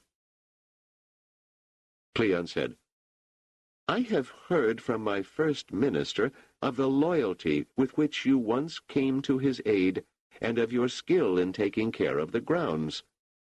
The first minister tells me that he and you are quite friendly." "Sire, the first minister is most gracious to me, but I know my place. I never speak to him unless he speaks first." "Quite, Gruber. That shows good manners on your part. But the first minister, like myself, is a man of democratic impulses, and I trust his judgment of people." Gruber bowed low. The emperor said, "As you know, Gruber, Chief Gardener Malcomber is quite old and longs to retire. The responsibilities are becoming greater than even he can bear." "Sire, the chief gardener is much respected by all the gardeners. May he be spared for many years, so that we can all come to him for the benefit of his wisdom and judgment." "Well said, Gruber," said the emperor carelessly. "But you very well know that that is just mumbo-jumbo. He is not going to be spared, at least not with the strength and wit necessary for the position. He himself requests retirement within the year, and I have granted him that. It remains to find a replacement." "Oh, sire, there are 50 men and women in this grand place who could be chief gardener." "I dare say," said the emperor, "but my choice has fallen upon you." The emperor smiled graciously. This was the moment he had been waiting for. Gruber would now, he expected, fall to his knees in an ecstasy of gratitude. He did not, and the emperor frowned. Gruber said, "Sire, it is an honor that is too great for me, entirely." "Nonsense," said Cleon. offended that his judgment should be called into question. "It is about time that your virtues are recognized. You will no longer have to be exposed to weather of all kinds at all times of the year. You will have the chief gardener's office, a fine place, which I will have redecorated for you, and where you can bring your family. You do have a family, don't you, Gruber?" "Yes, sire. A wife and 2 daughters, and a son-in-law." "Very good. You will be comfortable, and you will enjoy your new life, Gruber. You will be indoors, Gruber, and out of the weather, like a true Trantorian." "Sire, consider that I am an Anacreonian by upbringing." "I have considered, Gruber. All worlds are alike to the Emperor. It is done. The new job is what you deserved." He nodded his head and stalked off. Cleon was satisfied with this latest show of his benevolence. Of course, he could have used a little more gratitude from the fellow, a little more appreciation. But at least the task was done. And it was much easier to have this done than to settle the matter of the failing infrastructure. Cleon had, in a moment of testiness, declared that whenever a breakdown could be attributed to human error, the human being in question should forthwith be executed. "Just a few executions," he said, "and it will be remarkable how careful everyone will become." "I'm afraid, sire," Seldon had said, "that this type of despotic behavior would not accomplish what you wish. It would probably force the workers to go on strike. And if you try to force them back to work, there would then be an insurrection. And if you try to replace them with soldiers, you will find that they do not know how to control the machinery, so that breakdowns will begin to take place much more frequently." It was no wonder that Cleon turned to the matter of appointing a chief gardener with relief. As for Gruber, he gazed after the departing emperor with the chill of sheer horror. He was going to be taken from the freedom of the open air and condemned to the constriction of 4 walls. Yet, how could one refuse the emperor?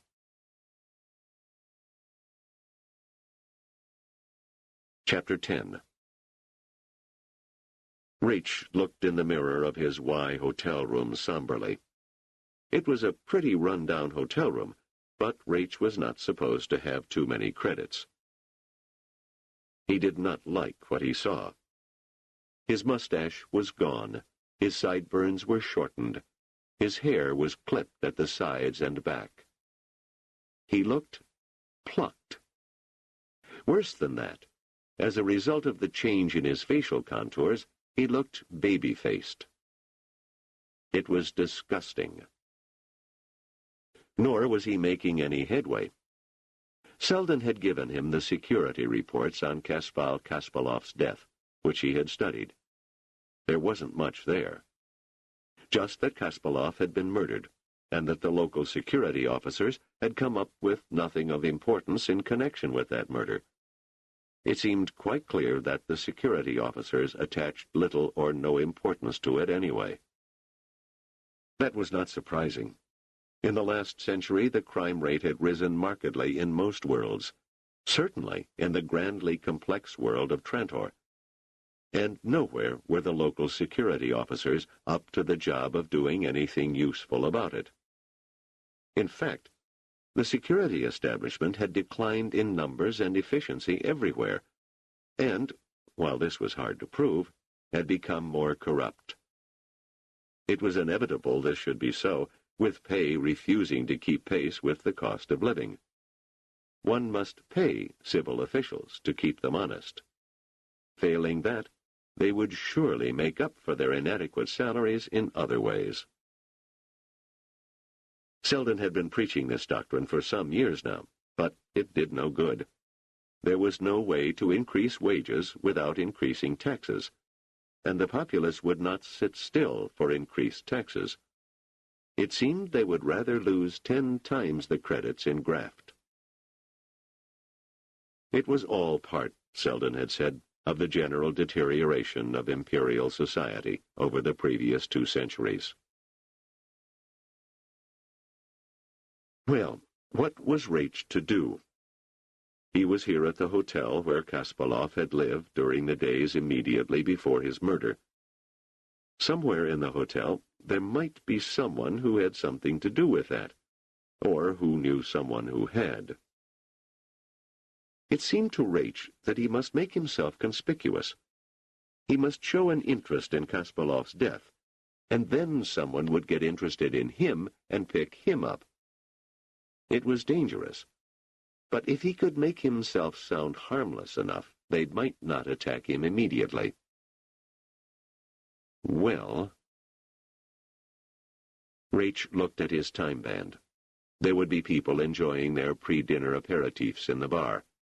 He might as well join them and see what would happen, if anything. Chapter 11. In some respects, Y could be quite puritanical.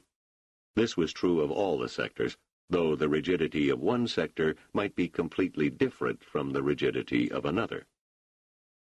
Here, the drinks were not alcoholic, but were synthetically designed to stimulate in other ways.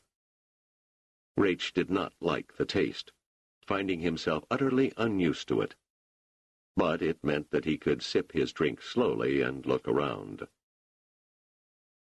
He caught the eye of a young woman several tables away, and had difficulty in looking away. She was attractive, and it was clear that Y's ways were not puritanical in every fashion. After a few moments, the young woman smiled slightly and rose.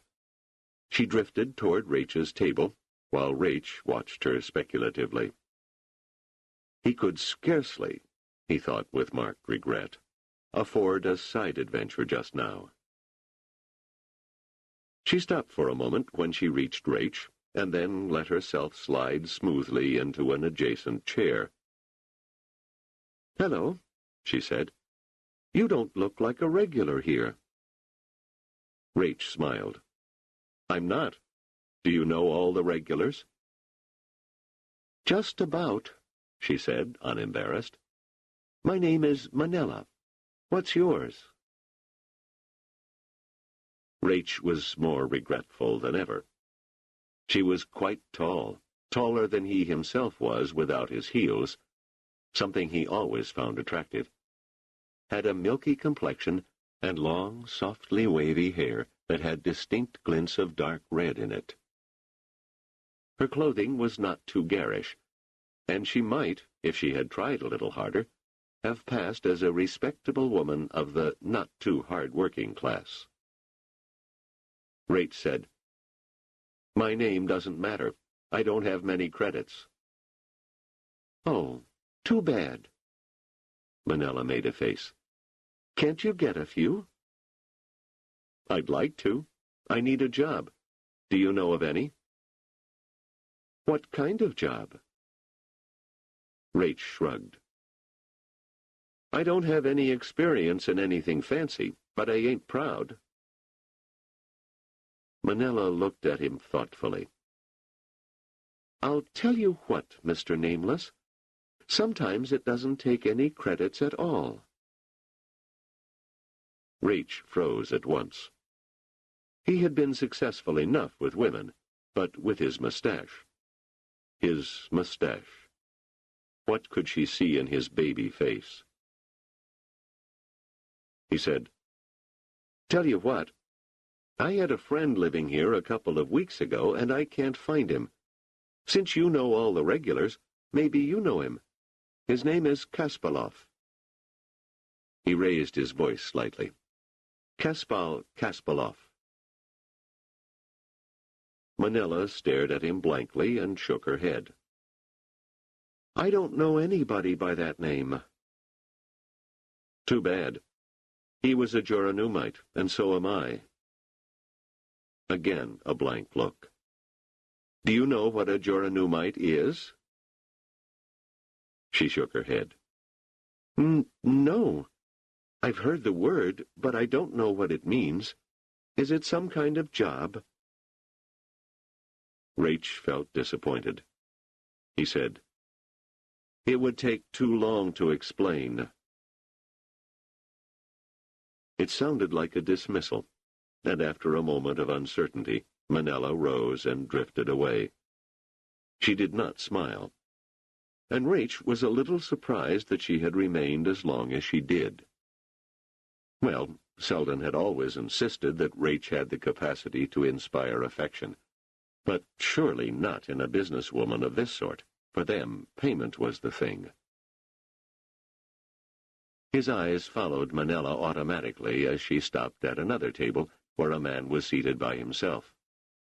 He was of early middle age, with butter-yellow hair slicked back. He was very smooth-shaven, but it seemed to Rach that he could have used a beard, his chin being too prominent and a bit asymmetric. Apparently, Manella had no better luck with this beardless one. A few words were exchanged, and she moved on. Too bad, but surely it was impossible for her to fail often. She was unquestionably desirable. Rach found himself thinking, quite involuntarily, of what the upshot would be if he, after all, could. And then Rach realized that he had been joined by someone else. It was a man this time. It was, in fact, the man to whom Manella had just spoken. He was astonished that his own preoccupation had allowed him to be thus approached and, in effect, caught by surprise. He couldn't very well afford this sort of thing.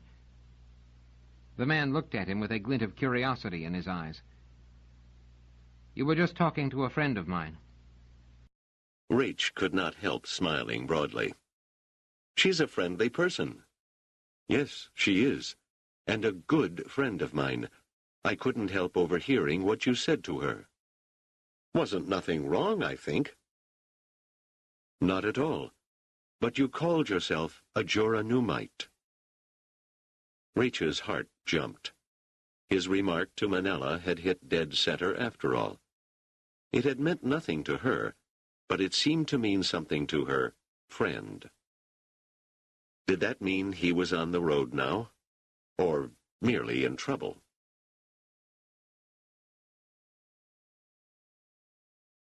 Chapter 12. Rach did his best to size up his new companion without allowing his own face to lose its smooth naivete. The man had sharp greenish eyes, and his right hand clenched almost threateningly into a fist as it rested on the table. Rach looked owlishly at the other and waited. Again the man said, "I understand you call yourself a Joranumite." Rach did his best to look uneasy. It was not difficult. He said, "Why do you ask, mister?" "Because I don't think you're old enough." "I'm old enough. I used to watch Jojo Joranum's speeches on Holovision." "Can you quote them?" Rach shrugged. "No, but I got the idea." "You're a brave young man to talk openly about being a Joranumite. Some people don't like that." "I'm told there are lots of Joranumites in Y." "That may be. Is that why you came here?" "I'm looking for a job. Maybe another Joranumite would help me." "There are Joranumites in Dal, too. Where are you from?" There was no question that he recognized Rach's accent. That could not be disguised. He said, "I was born in Milamaru, but I lived mostly in Dal when I was growing up." "Doing what?" "Nothing much. Going to school some." "And why are you a Joranumite?" Rach let himself heat up a bit. He couldn't have lived in downtrodden, discriminated-against Dal without having obvious reasons for being a Joranumite. He said, "Because I think there should be more representative government in the empire. more participation by the people, and more equality among the sectors and the worlds. Doesn't anyone with brains and a heart think that? And you want to see the emperorship abolished? Raich paused. One could get away with a great deal in the way of subversive statements, but anything overtly anti-emperor was stepping outside the bounds. He said, I ain't saying that. I believe in the emperor, but ruling a whole empire is too much for one man. It isn't one man. There's a whole imperial bureaucracy. What do you think of Harry Seldon, the first minister? Don't think nothing about him. Don't know about him. All you know is that people should be more represented in the affairs of government. Is that right? Raich allowed himself to look confused. That's what Jojo Joranum used to say. I don't know what you call it. I heard someone once call it democracy, but I don't know what that means. Democracy is something that some worlds have tried. Some still do. I don't know that those worlds are run better than other worlds. So you're a Democrat? Is that what you call it? Raich let his head sink as if in deep thought. I feel more at home as a Joranumite. Of course, as a Dalite. I just lived there a while. You're all for people's equalities and such things. The Dalites, being an oppressed group, would naturally think in that fashion. I hear that Y is pretty strong in Joranumite thinking. They're not oppressed. Different reason. The old Y mayors always wanted to be emperors. Did you know that? Raich shook his head. 18 years ago, said the man, Mayor Rachel nearly carried through a coup in that direction. So the Wyans are rebels, not so much Joranumite as anti-Cleon. Raich said, I don't know nothing about that. I ain't against the emperor. But you are for popular representation, aren't you? Do you think that some sort of elected assembly could run the galactic empire without bogging down in politics and partisan bickering, without paralysis? Raich said, Huh? I don't understand. Do you think a great many people could come to some decision quickly in times of emergency, or would they just sit around and argue? I don't know, but it doesn't seem right that just a few people should have all the say over all the worlds. Are you willing to fight for your beliefs, or do you just like to talk about them? No one asked me to do any fighting, said Raich. Suppose someone did. How important do you think your beliefs about democracy or Joranumite philosophy are? I'd fight for them, if I thought it would do any good. There's a brave lad. So, you came to Y to fight for your beliefs? No, said Raich uncomfortably.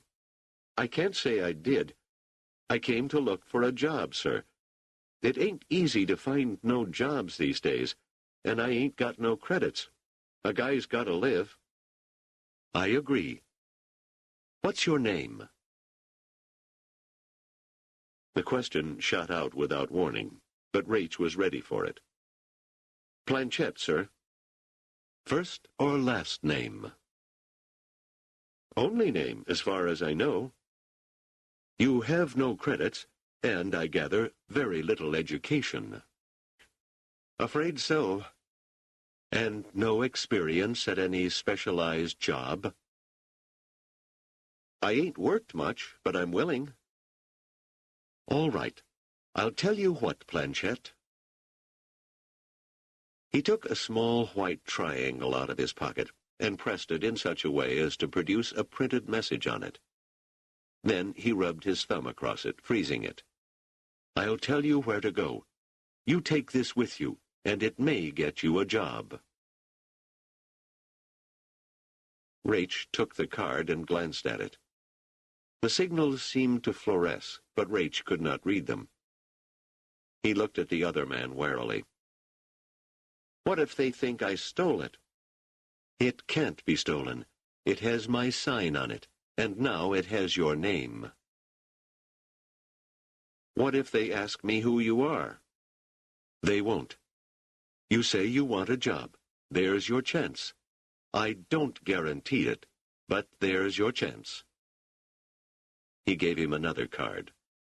"This is where to go." Raich could read this one. "Thank you," he mumbled. The man made little dismissing gestures with his hand. Raich rose and left, and wondered what he was getting into.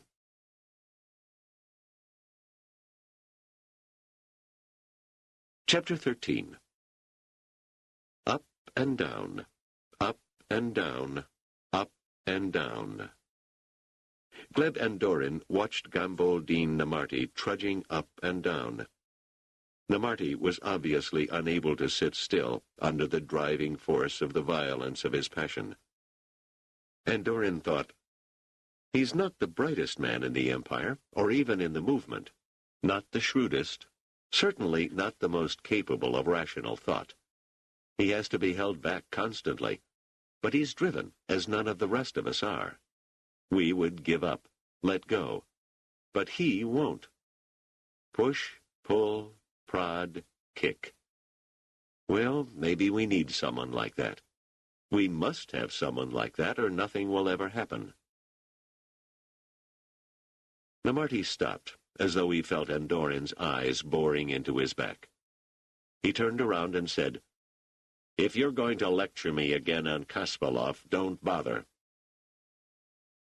Andoran shrugged lightly. "Why bother lecturing you? The deed is done. The harm, if any, has been done." "What harm, Andoran? What harm? If I had not done it, then we would have been harmed. The man was on the edge of being a traitor. Within a month he would have gone running." "I know. I was there. I heard what he said." "Then you understand there was no choice. No choice. You don't think I liked to have an old comrade killed, do you? I had no choice."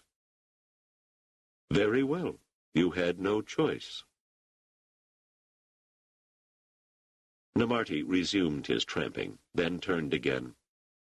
"Andoran, do you believe in gods?"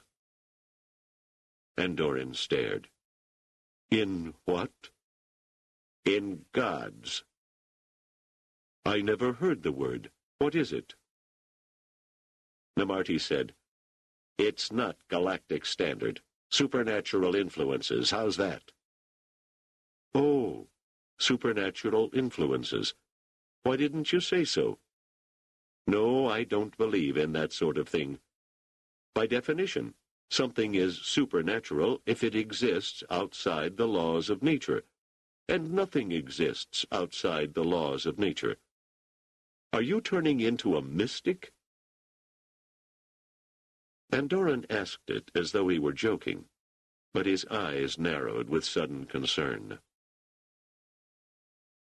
Namarti stared him down. Those blazing eyes of his could stare anyone down. "Don't be a fool. I've been reading about it. Trillions of people believe in supernatural influences." "I know," said Andoran. "They always have." "They've done so since before the beginning of history. The word gods is of unknown origin.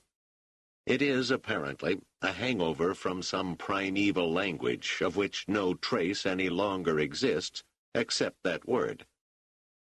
Do you know how many different varieties of beliefs there are in various kinds of gods?" "Approximately as many as the variety of fools among the galactic population, I should say." Namarti ignored that. "Some people think the word dates back to the time when all humanity existed on but a single world. Itself a mythological concept. That's just as lunatic as the notion of supernatural influences. There never was one original human world. There would have to be, Andoran, said Namarti, annoyed. Human beings can't have evolved on different worlds and ended as a single species. Even so, there's no effective human world.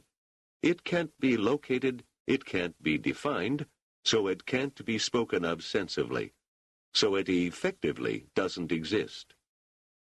These gods, said Namarti, continuing to follow his own line of thought, are supposed to protect humanity and keep it safe, or at least to care for those portions of humanity that know how to make use of the gods.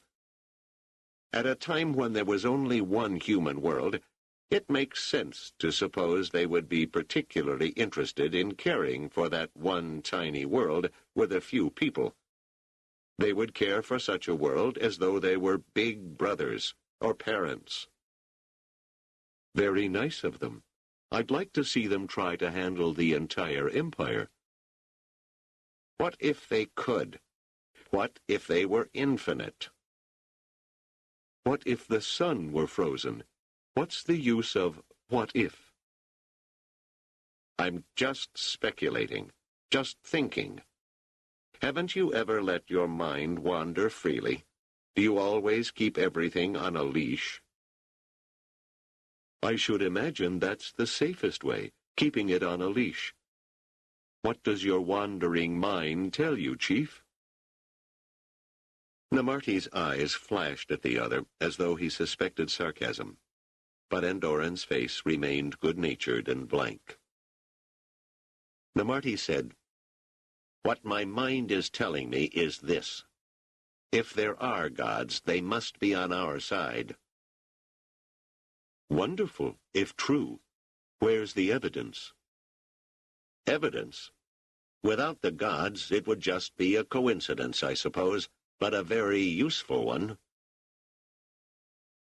Suddenly, Namarti yawned and sat down, looking exhausted. Good, thought Andoran.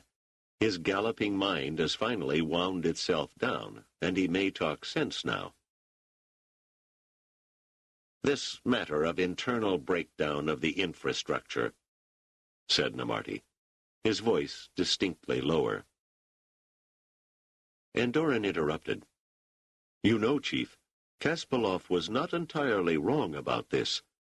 The longer we keep it up, the greater the chance that imperial forces will discover the cause. The whole program must sooner or later explode in our faces. Not yet. So far, everything is exploding in the imperial face. The unrest on Trantor is something I can feel. He raised his hands, rubbing his fingers together. I can feel it. And we are almost through. We are ready for the next step. Andoran smiled humorlessly. I'm not asking for details, Chief. Kasparov did, and look where that got him. I am not Kasparov.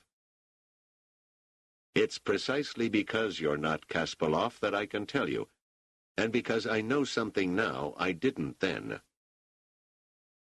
I presume, said Andoran, only half believing what he was saying, that you intend a strike on the Imperial Palace grounds.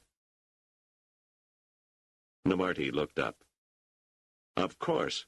What else is there to do? The problem, however, is how to penetrate the grounds effectively. I have my sources of information there, but they are only spies. I'll need men of action on the spot. To get men of action into the most heavily guarded region in all the galaxy will not be easy. Of course not. That's what has been giving me an unbearable headache till now. And then the gods intervened. Andoran said gently, it was taking all his self-restraint to keep from showing his disgust, I don't think we need a metaphysical discussion. What has happened, leaving the gods to one side? My information is that His Gracious and ever-to-be beloved Emperor Cleon I has decided to appoint a new chief gardener. This is the first new appointee in nearly a quarter of a century. And if so, do you see no significance? Andoran thought for a moment. I am not a favorite of your gods. I don't see any significance.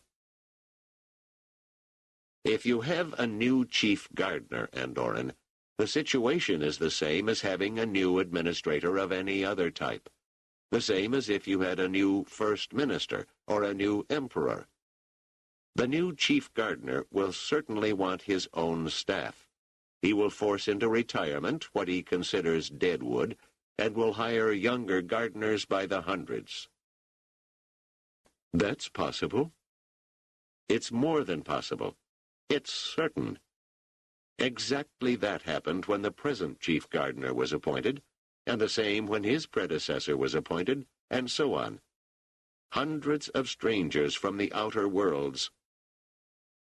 Why from the outer worlds? Use your brains, if you have any, Andoran. What do Trantorians know about gardening when they've lived under domes all their lives, tending potted plants, zoos, and carefully arranged crops of grains and fruit trees? What do they know about life in the wild? Ah, now I understand.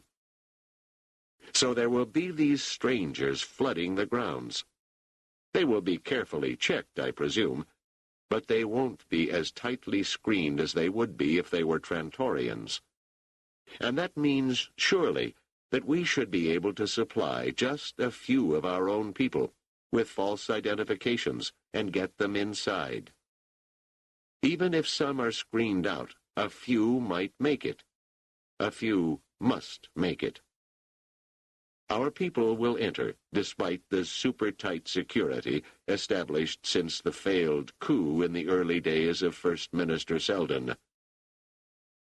He virtually spat out the name, as he always did.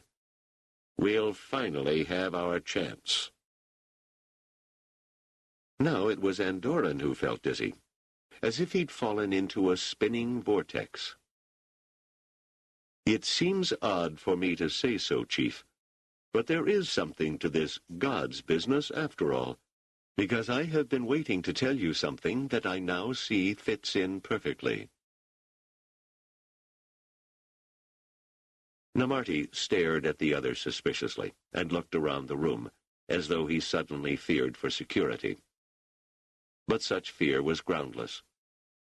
The room was located deep in an old-fashioned residential complex and was well shielded. No one could overhear, and no one, even with detailed directions, could find it easily, nor get through the layers of protection provided by loyal members of the organization. Namarti said, "What are you talking about?" "I've found a man for you, a young man, very naive, a quite likable fellow, the kind you feel you can trust as soon as you see him. He's got an open face, wide open eyes. He's lived in Dal. He's an enthusiast for equality. He thinks Joronum was the greatest thing since Dalite Coke icers, and I'm sure we can easily talk him into doing anything for the cause." "For the cause?" said Namarti, whose suspicions were not in the least alleviated. "Is he one of us?" "Actually, he's not one of anything. He's got some vague notions in his head that Joronum wanted sector equality. That was his lure, sure. It's ours, too, but the kid believes it. He talks about equality and popular participation in government. He even mentioned democracy." Namarti sniggered. "In 20,000 years, Democracy has never been used for very long without falling apart. Yes, but that's not our concern. It's what drives the young man. And I tell you, Chief, I knew we had our tool just about the moment I saw him, but I didn't know how we could possibly use him. Now I know. We can get him onto the Imperial Palace grounds as a gardener. How? Does he know anything about gardening? No, I'm sure he doesn't. He's never worked at anything but unskilled labor. He's operating a hauler right now, and I think that he had to be taught how to do that. Still, if we can get him in as a gardener's helper, if he just knows how to hold a pair of shears, then we've got it. Got what? Got someone who can approach anyone we wish, and do so without raising the flutter of a suspicion, and get close enough to strike. I'm telling you, he simply exudes a kind of honorable stupidity, a kind of foolish virtue that inspires confidence. And he'll do what we tell him to do? Absolutely. How did you meet this person? It wasn't I. It was Manella who really spotted him. Who? Manella. Manella Dubanka. Oh, that friend of yours. Namarti's face twisted into a look of prissy disapproval. She's the friend of many people, said Andoran tolerantly. That's one of the things that makes her so useful. She can weigh a man quickly, and with very little to go on. She talked to this fellow because she was attracted to him at sight. And I assure you that Manella is not one who is usually attracted by anything but the bottom line. So you see, this man is rather unusual. She talked to this fellow. His name is Planchette, by the way. And then told me, I have a live one for you, Gleb. I'll trust her on the matter of live ones any day of the week. Namarti said slyly, And what do you think this wonderful tool of yours would do once he had the run of the grounds, eh, Andoran? Andoran took a deep breath. What else? If we do everything right, he will dispose of our dear Emperor Cleon, first of that name, for us. Namarti's face blazed into anger. What? Are you mad? Why should we want to kill Cleon? He's our hold on the government. He's the facade behind which we can rule. He's our passport to legitimacy. Where are your brains? We need him as a figurehead. He won't interfere with us, and we'll be stronger for his existence. Andoran's fair face turned blotchy red, and his good humor finally exploded. What do you have in mind, then? What are you planning? I'm getting tired of always having to second-guess. Namarti raised his hand. All right, calm down. I meant no harm. But think of it, will you? Who destroyed Joranum? Who destroyed our hopes 10 years ago? It was that mathematician. And it is he who rules the Empire now with his idiotic talk about psychohistory. Cleon is nothing. It is Harry Seldon we must destroy. It is Harry Seldon whom I've been turning into an object of ridicule with these constant breakdowns. The miseries they entail are placed at his doorstep. It is all being interpreted as his inefficiency, his incapacity. There was a trace of spittle in the corners of Namarti's mouth. When he's cut down, there will be a cheer from the Empire that will drown out every holovision report for hours. It won't even matter if they know who did it. He raised his hand and let it drop, as if he were plunging a knife into someone's heart. We will be looked upon as heroes of the Empire, as saviors, eh? Eh? Do you think your youngster can cut down Harry Seldon? Andoran had recovered his sense of equanimity, at least outwardly. I'm sure he would, he said with forced lightness. For Cleon he might have some respect. The Emperor has a mystical aura about him, as you know. He stressed the you faintly, and Namarti scowled. He would have no such feelings about Seldon. Inwardly, however, Andoran was furious. This was not what he wanted. He was being betrayed.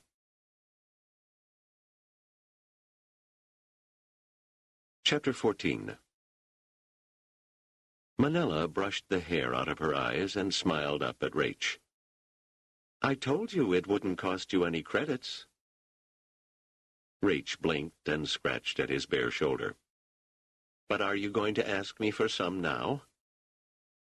She shrugged and smiled rather impishly. Why should I? Why shouldn't you? Because I'm allowed to take my own pleasure sometimes. With me? There's no one else here. There was a long pause, and then Manella said soothingly, Besides, you don't have that many credits anyway. How's the job? Rach said, Ain't much, but better than nothing. Lots better. Did you tell that guy to get me one? Manella shook her head slowly. You mean Gleb Andoran? I didn't tell him to do anything. I just said he might be interested in you. Is he going to be annoyed because you and I... Why should he? None of his business, and none of yours either. What's he do? I mean, what does he work at? I don't think he works at anything. He's rich. He's a relative of the old mayor's. Of why? Right. He doesn't like the imperial government. None of those old mayor people do. He says Cleon should... She stopped suddenly and said, I'm talking too much. Don't you go repeating anything I say. Me? I ain't heard you say nothing at all, and I ain't going to. All right. But what about Andoran? Is he high up in Joranumite business? Is he an important guy there? I wouldn't know. Don't he ever talk about that kind of stuff? Not to me.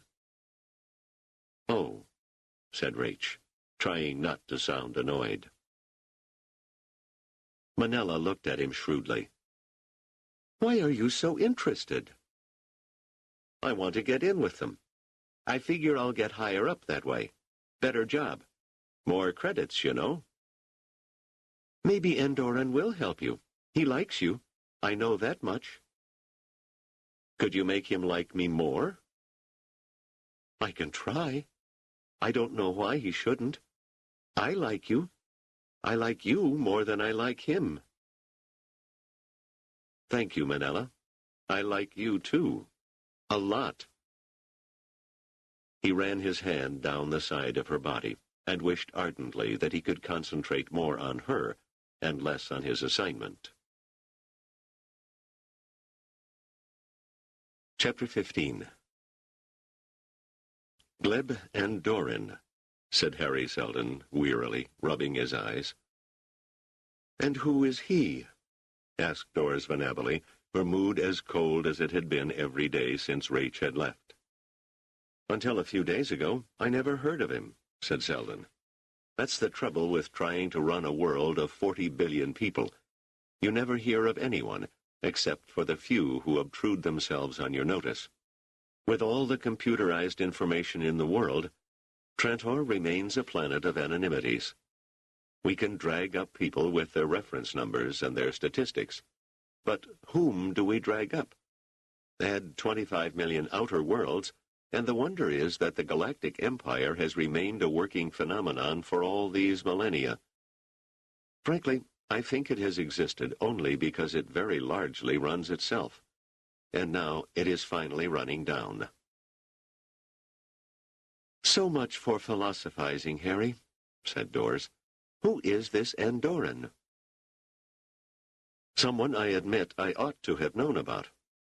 I managed to cajole the security establishment into calling up some files on him. He's a member of the Wyan mayoralty family, the most prominent member, in fact, so the security people have kept tabs on him. They think he has ambitions, but is too much of a playboy to do anything about them." "And is he involved with the Joranumites?" Seldon made an uncertain gesture. "I'm under the impression that the security establishment knows nothing about the Joranumites. That may mean that the Joranumites no longer exist, or that if they do, they are of no importance. It may also mean that the security establishment just isn't interested. Nor is there any way in which I can force it to be interested. I'm only thankful the officers give me any information at all, and I am the First Minister." "Is it possible that you're not a very good First Minister?" said Dors dryly. "That's more than possible. It's probably been generations since there's been an appointee less suited to the job than myself. But that has nothing to do with the security establishment. It's a totally independent arm of the government. I doubt that Cleon himself knows much about it, though in theory the security officers are supposed to report to him through their director. Believe me, if we only knew more about the security establishment, we'd be trying to stick its actions into our psychohistorical equations, such as they are." "Are the security officers on our side, at least?" "I believe so, but I can't swear to it." "And why are you interested in this, what's-his-name?" "Gleb Andorran, because I received a roundabout message from Raich." Dors' eyes flashed. "Why didn't you tell me? Is he all right?" "As far as I know, but I hope he doesn't try any further messages. If he's caught communicating, he won't be all right. In any case, he has made contact with Andorran." "And the Joranumites, too?" "I don't think so. It would sound unlikely, for the connection is not something that would make sense. The Joranumite movement is predominantly lower class, a proletarian movement, so to speak, and Andorran is an aristocrat of aristocrats. What would he be doing with the Joranumites?" "If he's of the Wyan mayoralty family, he might aspire to the imperial throne, might he not?" "They've been aspiring for generations. You remember Rochelle, I trust. She was Andorran's aunt." "Then he might be using the Joranumites as a stepping stone, don't you think?" "If they exist. And if they do, and if a stepping stone is what Andorran wants, I think he'd find himself playing a dangerous game. The Joranumites, if they exist, would have their own plans, and a man like Andorran may find he's simply riding a grati." "What's a grati?" "Some extinct animal of a ferocious type, I think. It's just a proverbial phrase back on Helicon. If you ride a grati, you find you can't get off, or then it will eat you." Seldon paused. "One more thing. Raich seems to be involved with a woman who knows Andorran, and through whom he thinks he may get important information. I'm telling you this now so that you won't accuse me afterward of keeping anything from you." Dors frowned. "A woman?" "One, I gather, who knows a great many men who will talk to her unwisely sometimes under intimate circumstances." "One of those?" Her frown deepened. "I don't like the thought of Raich." Come. Raich is 30 years old and undoubtedly has much experience. You can leave this woman, or any woman, I think, safely to Raich's good sense." He turned toward Dors with a look so worn, so weary, and said, "Do you think I like this? Do you think I like any of this?" And Doors could find nothing to say.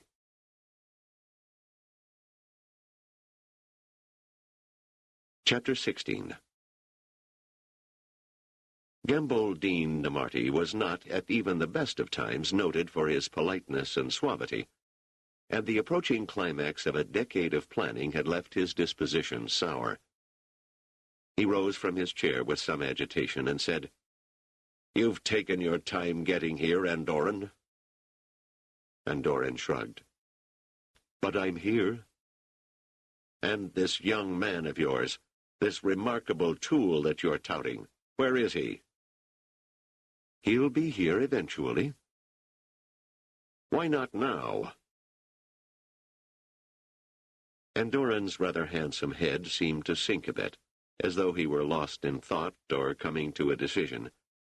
And then he said abruptly, "I don't want to bring him until I know where I stand." "What does that mean?" "Simple words in galactic standard. How long has it been your aim to get rid of Harry Seldon?"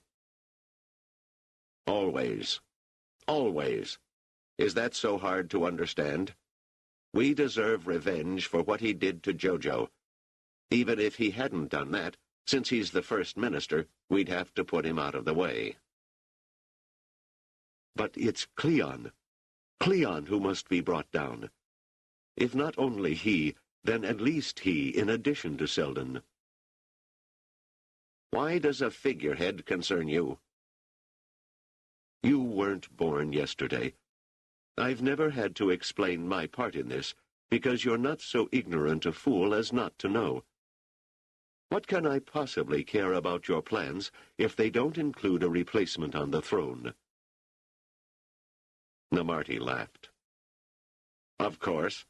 I've known for a long time that you look upon me as your footstool, your way of climbing up to the imperial throne." "Would you expect anything else?" "Not at all. I will do the planning, take the chances, and then, when all is quite done, you gather in the reward. It makes sense, doesn't it?" "Yes, it does make sense. For the reward will be yours, too. Won't you become the First Minister? Won't you be able to count on the full support of a new emperor, one who is filled with gratitude? Won't I be—" and his face twisted with irony as he spat out the words, "the new figurehead?" "Is that what you plan to be, a figurehead?" "I plan to be the emperor. I supplied advances of credit when you had none. I supplied the cadre when you had none. I supplied the respectability you needed to build a large organization here in Y. I can still withdraw everything I've brought in." "I don't think so."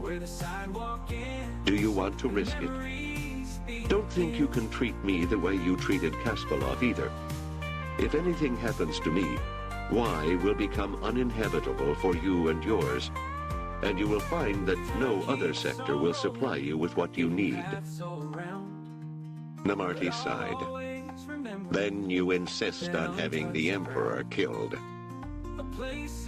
"I didn't say killed. I said brought down. The details I leave to you." This last statement was accompanied with an almost dismissive wave of the hand, a flick of the wrist, as if Andoran were already sitting on the imperial throne. "And then you'll be emperor?" "Yes." "No, you won't. You'll be dead. And not at my hands either. Andoran, let me teach you some of the facts of life. If Cleon is killed, then the matter of the succession comes up. And to avoid civil war, the Imperial Guard will at once kill every member of the Wyan mayoral family they can find. You first of all. On the other hand, if only the First Minister is killed, you will be safe."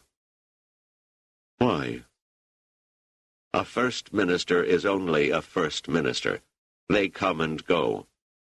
It is possible that Cleon himself may have grown tired of him and arranged the murder. Certainly we would see to it that rumors of this sort are spread.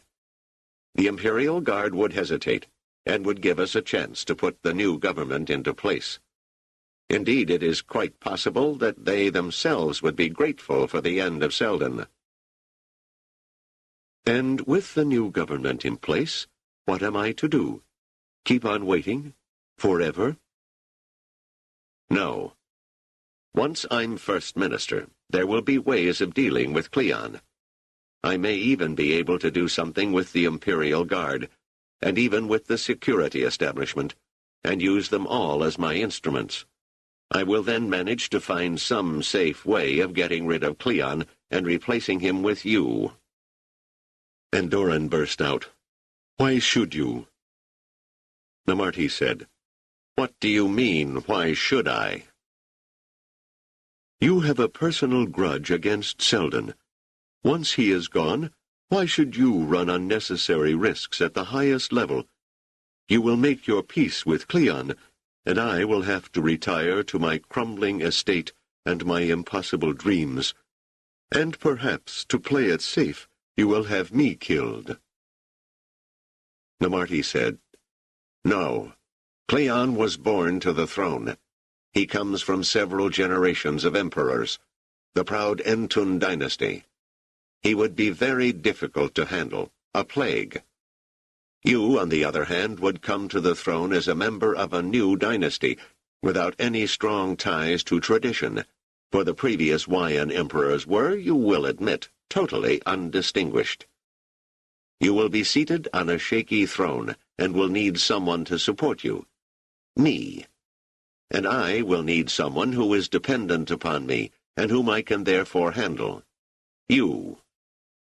Come, Andoran, ours is not a marriage of love, which fades in a year. It is a marriage of convenience, which can last as long as we both live.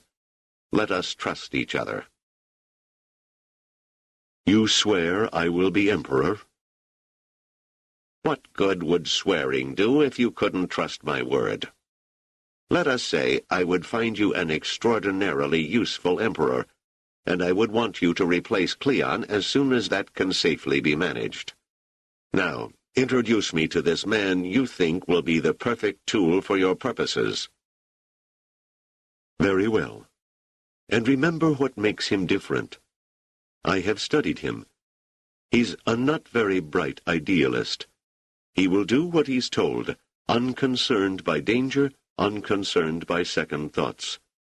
And he exudes a kind of trustworthiness, so that his victim will trust him, even if he has a blaster in his hand. I find that impossible to believe. Wait till you meet him, said Andoran. Chapter 17. Raich kept his eyes down.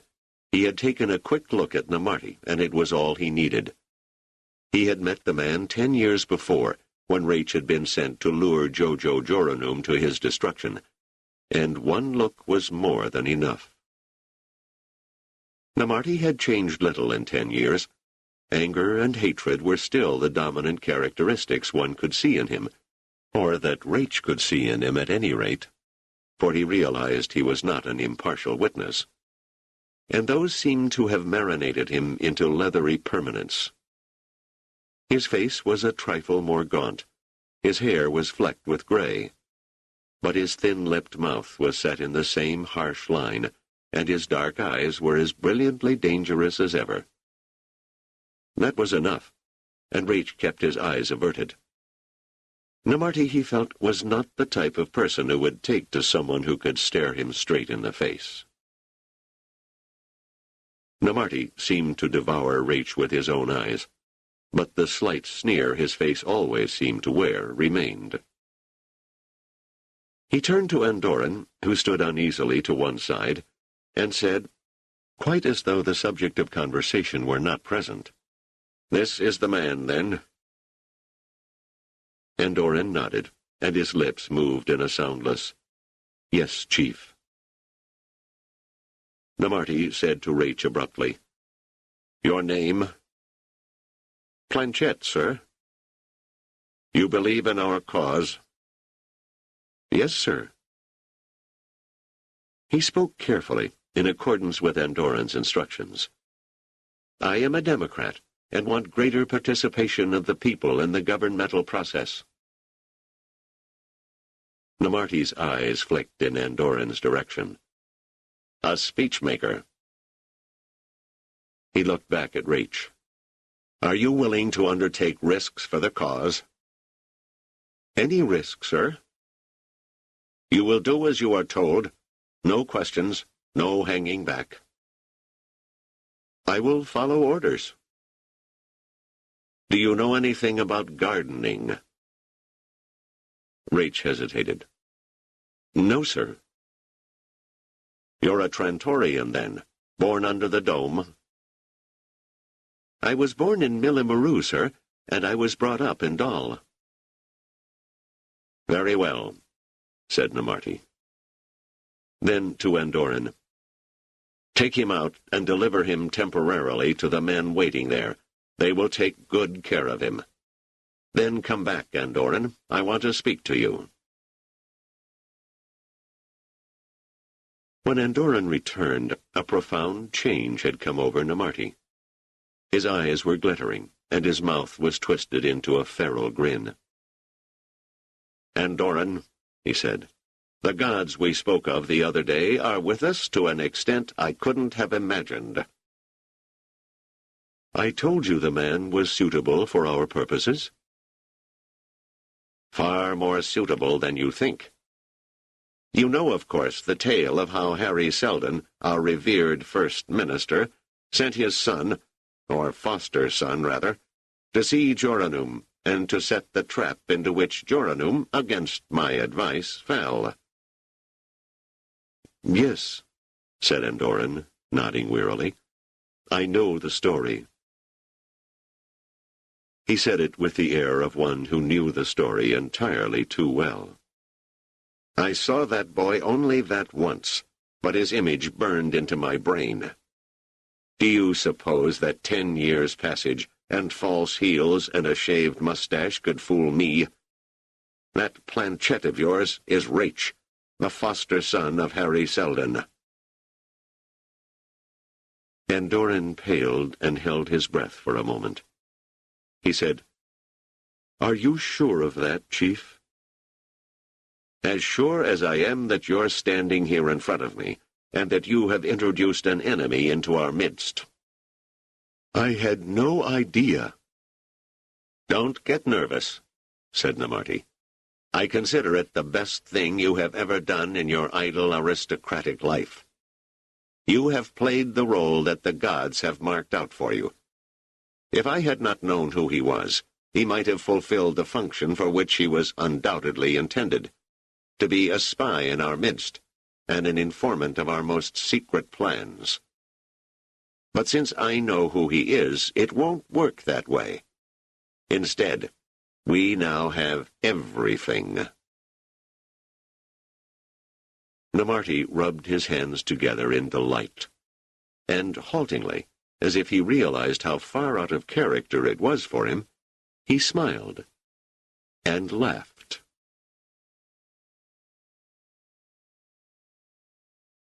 Chapter 18. Manella said thoughtfully, I guess I won't be seeing you any more, Planchette. Raich was drying himself after his shower. Why not? Gleb Andorran doesn't want me to. Why not? Manella shrugged her smooth shoulders. He says you have important work to do, and no more time to fool around. Maybe he means you'll get a better job. Raich stiffened. What kind of work? Did he mention anything in particular? No, but he said he would be going to the imperial sector. Did he? Does he often tell you things like that? You know how it is, Planchette. When a fellow's in bed with you, he talks a lot. I know, said Raich, who was always careful not to. What else does he say? Why do you ask? She frowned a bit. He always asks about you, too. I noticed that about men. They're curious about each other. Why is that, do you suppose? What do you tell him about me? Not much. Just that you're a very decent sort of guy. Naturally, I don't tell him that I like you better than I like him. That would hurt his feelings. And it might hurt me, too. Rach was getting dressed. So, it's goodbye, then. For a while, I suppose. Gleb may change his mind. Of course, I'd like to go to the imperial sector, if he'd take me. I've never been there. Rach almost slipped, but he managed to cough, then said, I've never been there either. It's got the biggest buildings and the nicest places and the fanciest restaurants, and that's where the rich people live. I'd like to meet some rich people. Besides Gleb, I mean. Rach said, I suppose there's not much you can get out of a person like me. You're all right. You can't think of credits all the time, but you've got to think of them some of the time, especially since I think Gleb is getting tired of me. Rach felt compelled to say, No one could get tired of you, and then found a little to his own confusion that he meant it. Manella said, That's what men always say, but you'd be surprised. Anyway, it's been good, you and I, Planchette. Take care of yourself. And who knows, we may see each other again. Rach nodded and found himself at a loss for words. There was no way in which he could say or do anything to express his feelings. He turned his mind in other directions. He had to find out what the Namarti people were planning. If they were separating him from Manila, the crisis must be rapidly approaching. All he had to go on was that odd question about gardening. Nor could he get any further information back to Seldon. He had been kept under close scrutiny since his meeting with Namarti, and all avenues of communication were cut off. Surely another indication of an approaching crisis. But if he were to find out what was going on only after it was done, and if he could communicate the news only after it was no longer news, he would have failed.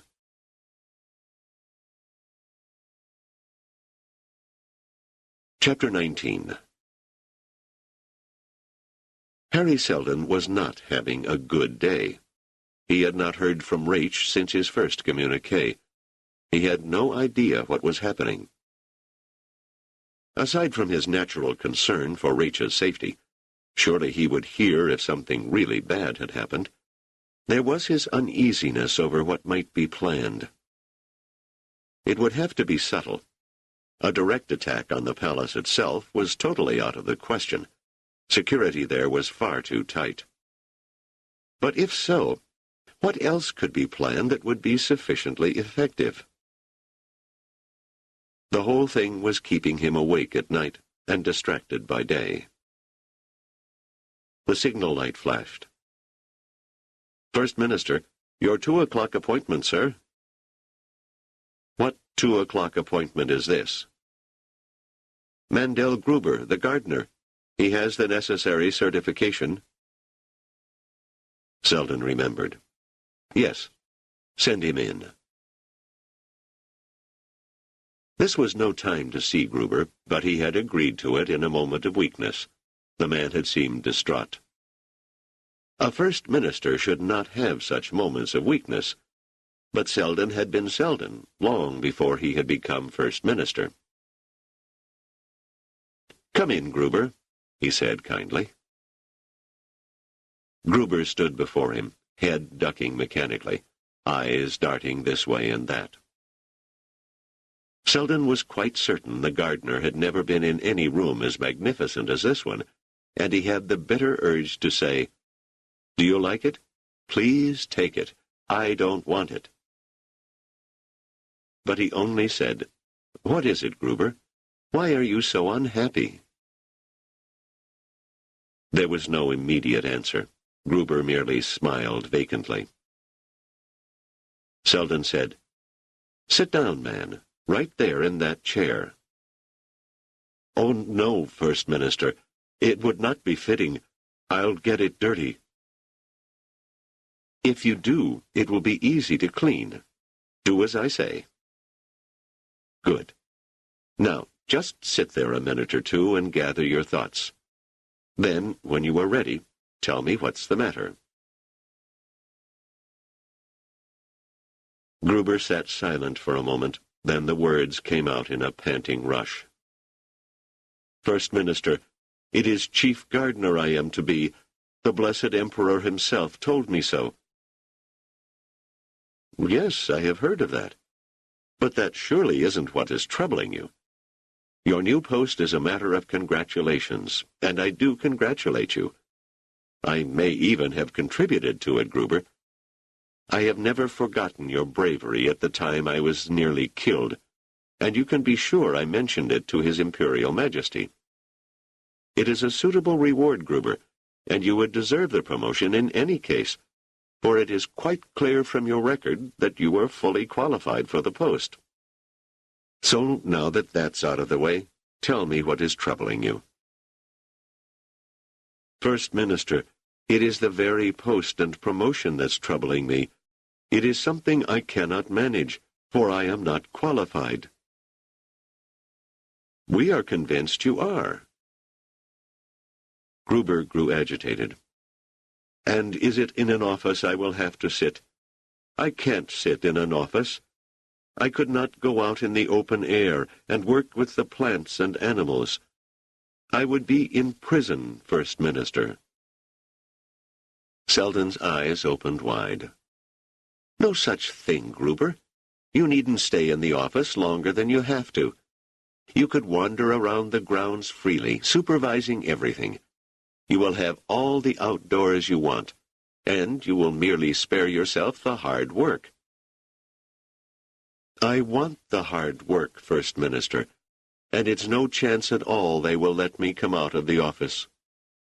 I have watched the present chief gardener. He couldn't leave his office though he wanted to, ever so. There is too much administration, too much bookkeeping. Sure, if he wants to know what is going on, we must go to his office to tell him. He watches things on holovision," he said with infinite contempt. "As though you can tell anything about growing, living things from pictures. It is not for me, First Minister." "Come, Gruber, be a man. It's not all that bad. You'll get used to it. You'll work your way in slowly." Gruber shook his head. "First off, at the very first, I will have to deal with all the new gardeners. I'll be buried." Then, with sudden energy, "It is a job I do not want and must not have, First Minister." "Right now, Gruber, perhaps you don't want the job. But you're not alone. I'll tell you that right now I wish I were not First Minister. This job is too much for me. I even have a notion that there are times when the Emperor himself is tired of his imperial robes. We're all in this galaxy to do our work, and the work isn't always pleasant." "I understand that, First Minister, but the Emperor must be Emperor, for he was born to that. And you must be First Minister, for there is no one else who can do the job. But in my case, it is just chief gardener we are ruminating upon. There are 50 gardeners in the place who could do it as well as I could, and who wouldn't mind the office. You say that you spoke to the Emperor about how I tried to help you. Can't you speak to him again, and explain that if he wants to reward me for what I did, he can leave me as I am?" Seldon leaned back in his chair and said solemnly, Gruber, I would do that for you if I could. But I must explain something to you, and I can only hope that you will understand it. The Emperor, in theory, is absolute ruler of the empire. In actual fact, there is very little he can do. I run the empire right now much more than he does, and there is very little I can do, too. There are millions and billions of people at all levels of government, all making decisions, all making mistakes. Some acting wisely and heroically, some acting foolishly and thievishly. There's no controlling them. Do you understand me, Gruber? I do, but what has this to do with my case? Because there is only one place where the Emperor is really absolute ruler, and that is over the imperial grounds. Here, his word is law, and the layers of officials beneath him are few enough for him to handle. For him to be asked to rescind a decision he has made in connection with the imperial palace grounds would be to invade the only area that he would consider inviolate. If I were to say, "Take back your decision on Gruber, your Imperial Majesty," he would be much more likely to relieve me of my duties than to take back his decision. That might be a good thing for me, but it wouldn't help you any. Gruber said, "Does that mean there's no way things can be changed?" That's exactly what it means. But don't worry, Gruber. I'll help you all I can. I'm sorry, but now I have really spent all the time with you that I am able to spare. Gruber rose to his feet. In his hands he twisted his green gardening cap. There was more than a suspicion of tears in his eyes. Thank you, First Minister. I know you would like to help. You're a good man, First Minister. He turned and left, sorrowing. Seldon looked after him thoughtfully and shook his head. Multiply Gruber's woes by a quadrillion, and you would have the woes of all the people of the 25 million worlds of the Empire. And how was he, Seldon, to work out salvation for all of them, when he was helpless to solve the problem of one single man who had come to him for help? Psychohistory could not save one man. Could it save a quadrillion? He shook his head again, checked the nature and time of his next appointment, and then suddenly stiffened. He shouted into his communications wire in sudden, wild abandon, quite unlike his usually strict control. Get that gardener back. Get him back here right now. Chapter 20. What's this about new gardeners? Exclaimed Seldon. This time he did not ask Gruber to sit down. Gruber's eyes blinked rapidly. He was in a panic at having been recalled so unexpectedly. New gardeners? He stammered. You said, all the new gardeners. Those were your words. What new gardeners? Gruber was astonished. Sure, if there is a new chief gardener, there will be new gardeners. It is the custom. I have never heard of this. The last time we had a change of chief gardeners, you were not First Minister. It is likely you were not even on Trantor. But what's it all about? Well, gardeners are never discharged. Some die, some grow too old and are pensioned off and replaced. Still, by the time a new chief gardener is ready for his duties, at least half the staff is aged and beyond their best years. They are all pensioned off generously, and new gardeners are brought in. For youth. Partly, and partly because by that time there are usually new plans for the gardens, and it is new ideas and new schemes we must have. There are almost 500 square kilometers in the gardens and parklands, and it usually takes some years to reorganize it. and it is myself who will have to supervise it all. Please, First Minister, Gruber was gasping. Surely a clever man like your own self can find a way to change the blessed Emperor's mind. Seldon paid no attention. His forehead was creased in concentration. Where do the new gardeners come from? There are examinations on all the worlds. There are always people waiting to serve as replacements. They'll be coming in by the hundreds in a dozen batches. It will take me a year at the least. From where do they come? From where?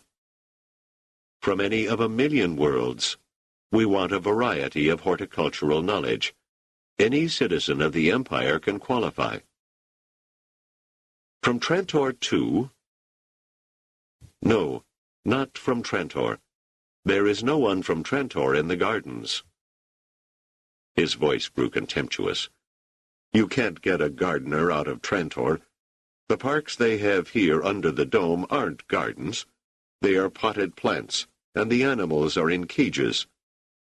Trantorians, poor specimens that they are, know nothing about open air, free water, and the true balance of nature. All right, Gruber. I will now give you a job. It will be up to you to get me the names of every new gardener scheduled to arrive over the coming weeks. Everything about them.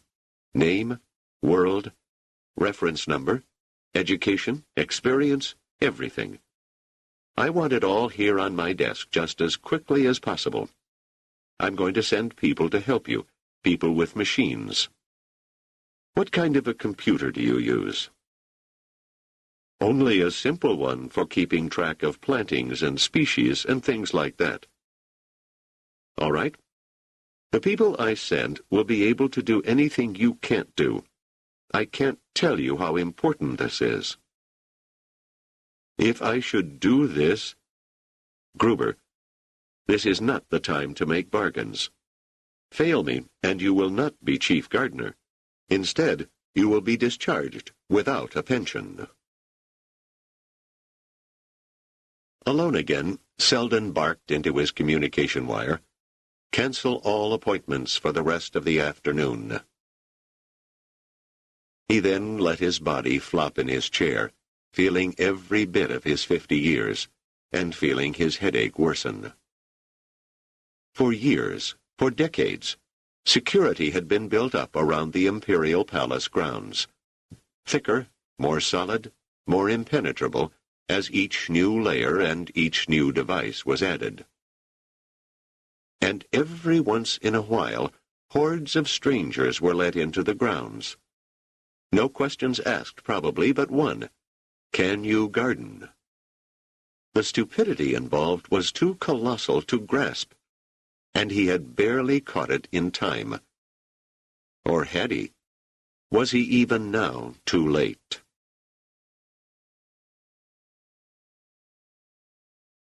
Chapter 21. Gleb Andoran gazed at Namarti through half-closed eyes. He never liked the man, but there were times when he liked him less than he usually did, and this was one of those times. Why should Andoran, a Wyan of royal birth, that's what it amounted to after all, have to work with this parvenu, this near-psychotic paranoid? Andoran knew why, and he had to endure, even when Namarti was once again in the process of telling the story of how he had built up the movement during a period of 10 years to its present pitch of perfection. Did he tell this to everyone, over and over, or was it just Andoran who was his chosen vessel? Namarti's face seemed to shine with malignant glee as he said in an odd sing-song, as though it were a matter of rote, "Year after year, I worked on those lines, even through hopelessness and uselessness, building an organization, chipping away at confidence in the government, creating and intensifying dissatisfaction. When there was the banking crisis and the week of the moratorium, He paused suddenly. I've told you this many times, and you're sick of hearing it, aren't you? Andoran's lips twitched in a brief, dry smile. Namarti was not such an idiot as not to know what a bore he was. He just couldn't help it. Andoran said, "You've told me this many times." He allowed the remainder of the question to hang in the air unanswered. The answer, after all, was an obvious affirmative. There was no need to face him with it. A slight flush crossed Namarti's sallow face. He said, "But it could have gone on forever. The building, the chipping, without ever coming to a point, if I hadn't had the proper tool in my hands. And without any effort on my part, the tool came to me." "The gods brought you Planchette," said Andoran neutrally. "You're right. There will be a group of gardeners entering the imperial palace grounds soon." He paused and seemed to savor the thought. "Men and women, enough to serve as a mask for the handful of our operatives who will accompany them. Among them will be you and Planchette. And what will make you and Planchette unusual is that you will be carrying blasters." "Surely," said Andoran with deliberate malice, behind a polite expression, "we'll be stopped at the gates and held for questioning. Bringing an illicit blaster onto the palace grounds—" "You won't be stopped," said Namarti, missing the malice. "You won't be searched. That's been arranged. You will all be greeted as a matter of course by some palace official. I don't know who would ordinarily be in charge of that task. The third assistant chamberlain in charge of grass and leaves, for all I know. But in this case, it will be Seldon himself. The great mathematician will hurry out to greet the new gardeners and welcome them to the grounds." "You're sure of that, I suppose?" "Of course I am. It's all been arranged. He will learn, at more or less the last minute, that his foster son is among those listed as new gardeners, and it will be impossible for him to refrain from coming out to see him. And when Seldon appears, Planchette will raise his blaster. Our people will raise the cry of treason. In the confusion and hurly-burly, Planchette will kill Seldon, and then you will kill Planchette. You will then drop your blaster and leave. There are those who will help you leave. It's been arranged." "Is it absolutely necessary to kill Planchette?" Namarti frowned. "Why? Do you object to one killing and not to another? When Planchette recovers, do you wish him to tell the authorities all he knows about us? Besides, this is a family feud we are arranging. Don't forget that Planchette is, in actual fact, Rach Seldon. It will look as though the two had fired simultaneously, or as though Seldon had given orders that if his son made any hostile move, he was to be shot down. We will see to it that the family angle will be given full publicity. It'll be reminiscent of the bad old days of the bloody Emperor Manuel. The people of Trantor will surely be repelled by the sheer wickedness of the deed. That, piled on top of all the inefficiencies and breakdowns they've been witnessing and living through, will raise the cry for a new government, and no one will be able to refuse them, least of all the Emperor. And then we'll step in." "Just like that?" "No, not just like that. I don't live in a dream world. There is likely to be some interim government, but it will fail. We'll see to it that it fails. And we'll come out in the open and revive the old Joranumite arguments that the Trantorians have never forgotten. And in time, in not too much time, I will be First Minister." And I will eventually be the emperor. Andoran said, "The chance of all this working is small. This is arranged, that is arranged, the other thing is arranged. All of it has to come together and mesh perfectly, or it will fail. Somewhere, someone is bound to mess up. It's an unacceptable risk." Unacceptable? For whom? For you? Certainly. You expect me to make certain that Planchette will kill his father, and you expect me to then kill Planchette. Why me? Aren't there tools worth less than I who might more easily be risked? Yes, but to choose anyone else would make failure certain. Who but you has so much riding on this mission that there is no chance you will turn back in a fit of vapors at the last minute? The risk is enormous. Isn't it worth it to you? You're playing for the imperial throne.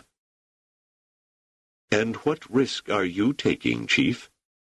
You will remain here quite comfortable and wait to hear the news. Namarti's lip curled. What a fool you are, Andoran. What an emperor you will make. Do you suppose I take no risk because I will be here? If the gambit fails, if the plot miscarries, if some of our people are taken, do you think they won't tell everything they know? If you were somehow caught, would you face the tender treatment of the Imperial Guard without ever telling them about me? And with a failed assassination attempt at hand, do you suppose they won't comb Trantor to find me? Do you suppose that in the end they will fail to find me? And when they do find me, what do you suppose I will have to face at their hands? Risk? I run a worse risk than any of you, just sitting here doing nothing. It boils down to this, Andoran. Do you, or do you not, wish to be emperor? Andoran said in a low voice, I wish to be emperor. And so things were set in motion.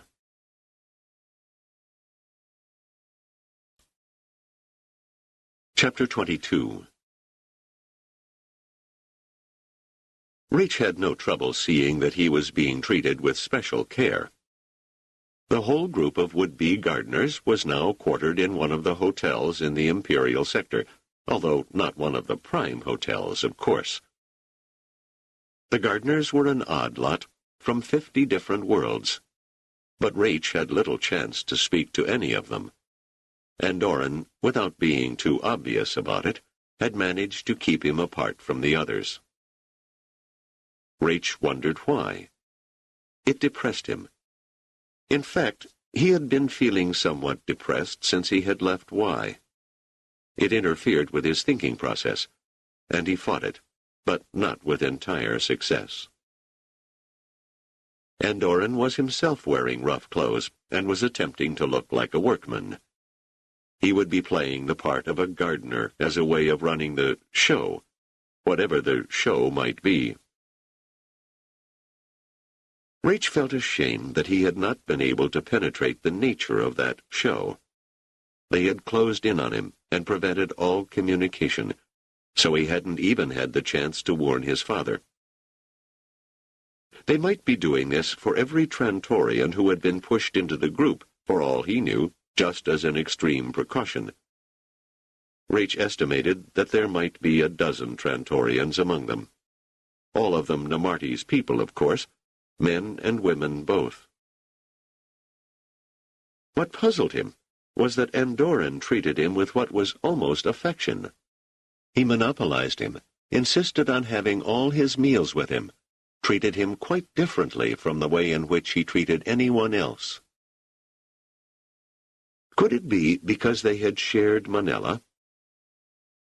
Raich did not know enough about the mores of the Y sector to be able to tell whether there might not be a polyandrous touch to their society. If two men shared a woman, Did that make them, in a way, fraternal?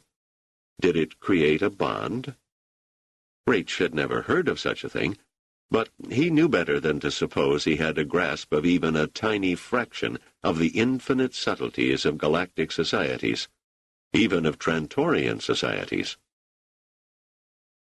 But now that his mind had brought him back to Manila, he dwelled on her for a while. He missed her terribly, and it occurred to him that missing her might be the cause of his depression, though, to tell the truth, what he was feeling now, as he was finishing lunch with Andoran, was almost despair, though he could think of no cause for it. Manila. She had said she wanted to visit the imperial sector, and presumably she could wheedle Andoran to her liking. He was desperate enough to ask a foolish question. "Mr. Andoran, I keep wondering if maybe you brought Miss Dubanka along with you, here to the imperial sector." Andoran looked utterly astonished. Then he laughed gently. "Manila, do you see her doing any gardening, or even pretending she could? No, no, Manila is one of those women invented for our quiet moments. She has no function at all otherwise." Then, "Why do you ask, Planchette?"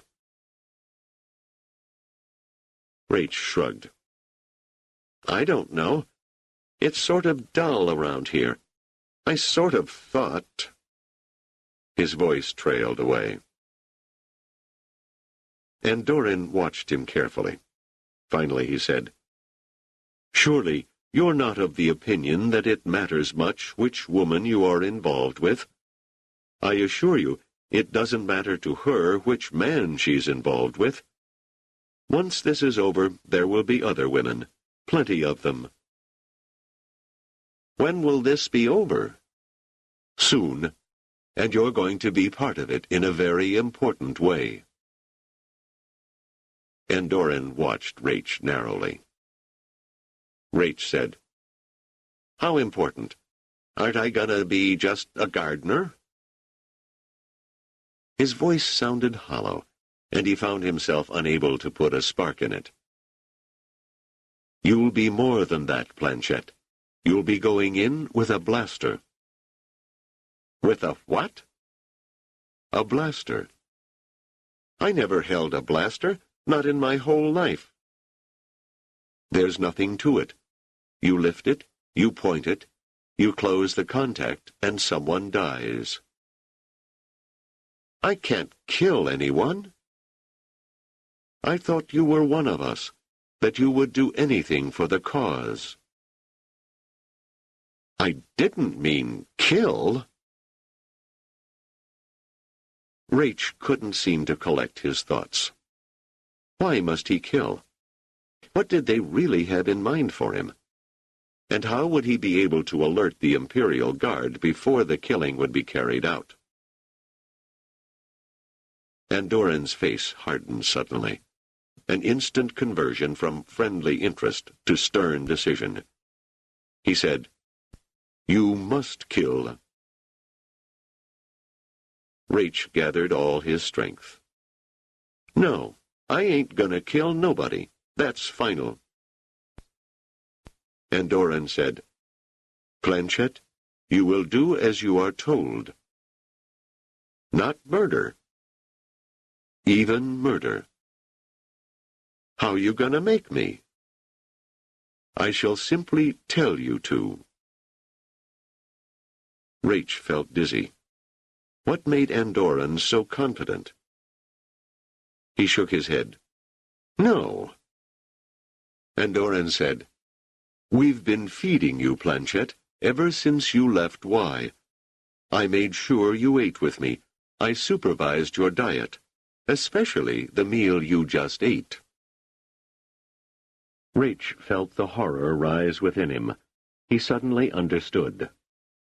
"Desperance." "Exactly," said Andoran. "You're a sharp devil, Planchette." "It's illegal." "Yes, of course. So's murder."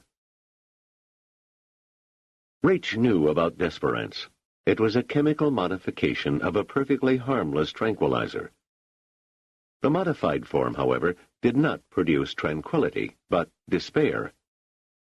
It had been outlawed because of its use in mind control, though there were persistent rumors that the Imperial Guard used it. Andoran said, as though it were not hard to read Raich's mind, "It's called desperance because that's an old word meaning hopelessness. I think you're feeling hopeless." "Never," whispered Raich. "Very resolute of you, but you can't fight the chemical. And the more hopeless you feel, the more effective the drug." "No chance." "Think about it, Planchette. Namati recognized you at once, even without your mustache. He knows you are Raich Seldon, and at my direction you are going to kill your father." Raich muttered, "Not before I kill you." He rose from his chair. There should be no problem at all in this. Andoran might be taller, but he was slender and clearly no athlete. Raich would break him in two with one arm. But he swayed as he rose. He shook his head, but it wouldn't clear. Andoran rose too and backed away. He drew his right hand from where it had been resting within his left sleeve. He was holding a weapon. He said pleasantly, "I came prepared. I have been informed of your prowess as a Heliconian twister, and there will be no hand-to-hand combat." He looked down at his weapon. "This is not a blaster," he said. "I can't afford to have you killed before you accomplish your task. It's a neuronic whip, much worse in a way. I will aim at your left shoulder, and believe me, the pain will be so excruciating that the world's greatest stoic would not be able to endure it." Raich, who had been advancing slowly and grimly, stopped abruptly. He had been 12 years old when he had had a taste, a small one, of a neuronic whip. Once struck, no one ever forgets the pain however long he lives, however full of incidents his life is. Andoran said, "Moreover, I will use full strength, so that the nerves in your upper arms will be stimulated first into unbearable pain and then damaged into uselessness. You will never use your left arm again. I will spare the right so you can handle the blaster. Now if you sit down and accept matters, as you must, you may keep both arms. Of course, you must eat again, so your desperance level increases.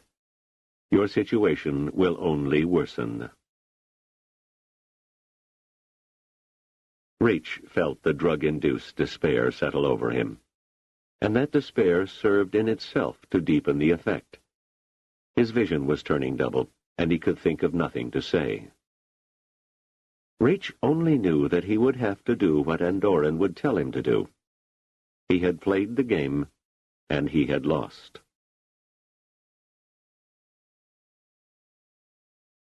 Chapter 23. "No." Harry Seldon was almost violent. "I don't want you out there, Doors." Doors Van Ebele stared back at him with an expression as firm as his own. "Then I won't let you go either, Harry." "I must be there." "It is not your place. It is the gardener first class who must greet these new people." "So it is. But Gruber can't do it. He's a broken man." "He must have an assistant of some sort. Or let the old chief gardener do it. He holds the office till the end of the year." "The old chief gardener is too ill. Besides—" Seldon hesitated. "There are ringers among the gardeners, Trantorians. They're here for some reason. I have the names of every one of them." "Have them taken into custody, then, every last one of them. It's simple. Why are you making it so complex?" Because we don't know why they're here. Something's up. I don't see what 12 gardeners can do, but... No, let me rephrase that. I can see a dozen things they can do, but I don't know which one of those things they've planned. We will indeed take them into custody, but I must know more about everything before it's done. We have to know enough to winkle out everyone in the conspiracy from top to bottom, and we must know enough of what they're doing to be able to make the proper punishment stick.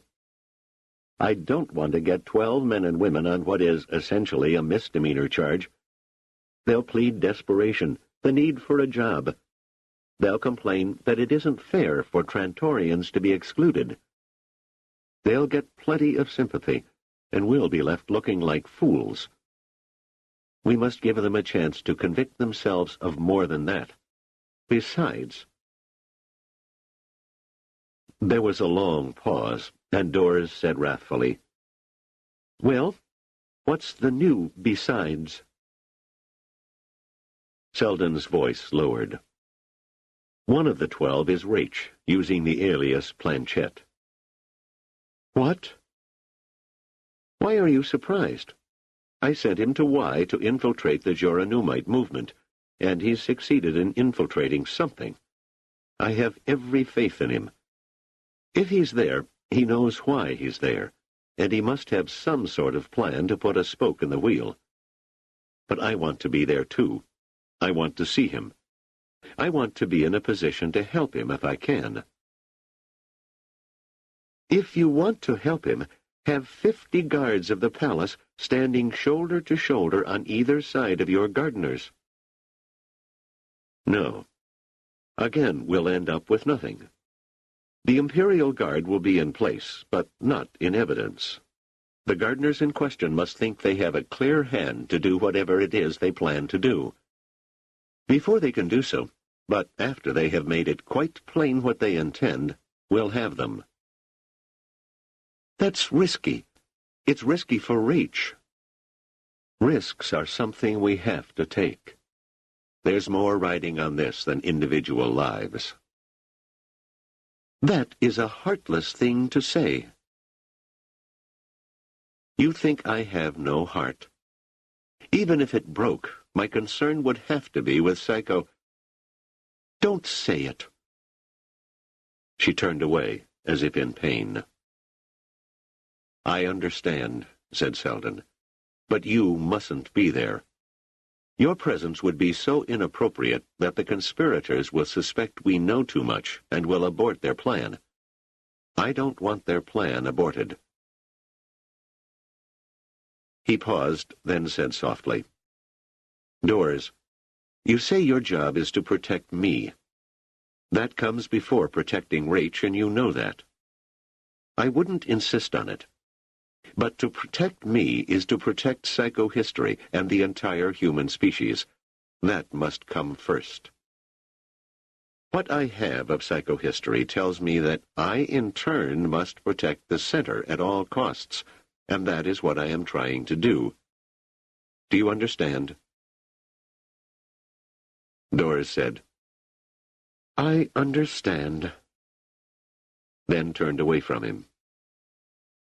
Seldon thought, "And I hope I'm right." If he weren't, she would never forgive him. Far worse, he would never forgive himself, psychohistory or not. Chapter 24. They were lined up beautifully, feet spread apart, hands behind their backs, every one in a natty green uniform, loosely fitted and with wide pockets. There was very little gender differential, and one could only guess that some of the shorter ones were women. The hoods covered whatever hair they had. But then, gardeners were supposed to clip their hair quite short, either sex, and there could be no facial hair. Why that should be, one couldn't say. The word tradition covered it all, as it covered so many things, some useful, some foolish. Facing them was Mandel Gruber, flanked on either side by an assistant. Gruber was trembling, his wide-opened eyes glazed. Harry Seldon's lips tightened. If Gruber could but manage to say, "The Emperor's gardeners greet you all," that would be enough. Seldon himself would then take over. His eyes swept over the new contingent, and he located Raich. His heart jumped a bit. It was the mustacheless Raich in the front row, standing more rigid than the rest, staring straight ahead. His eyes did not move to meet Seldon's. He showed no sign of recognition, however subtle. Good, thought Seldon. He's not supposed to. He's giving nothing away. Gruber muttered a weak welcome, and Seldon jumped in. He advanced with an easy stride, putting himself immediately before Gruber, and said, "Thank you, Gardener First Class. Men and women, gardeners of the Emperor, you are to undertake an important task. You will be responsible for the beauty and health of the only open land on our great world of Trantor, capital of the Galactic Empire. You will see to it that if we don't have the endless vistas of open, undomed worlds, we will have a small jewel here that will outshine anything else in the Empire. You will all be under Mandel Gruber, who will shortly become Chief Gardener. He will report to me when necessary, and I will report to the Emperor. This means, as you can all see, that you will be only 3 levels removed from the imperial presence, and you will always be under his benign watch. I am certain that even now he is surveying us from the small palace, his personal home, which is the building you see to the right, the one with the opal-layered dome, and that he is pleased with what he sees. Before you start work, of course, you will all undertake a course of training that will make you entirely familiar with the grounds and its needs. You will—" He had by this time moved almost stealthily to a point directly in front of Raich, who still remained motionless, unblinking. Seldon tried not to look unnaturally benign, and then a slight frown crossed his face. The person directly behind Raich looked familiar. He might have gone unrecognized if Seldon had not studied his hologram.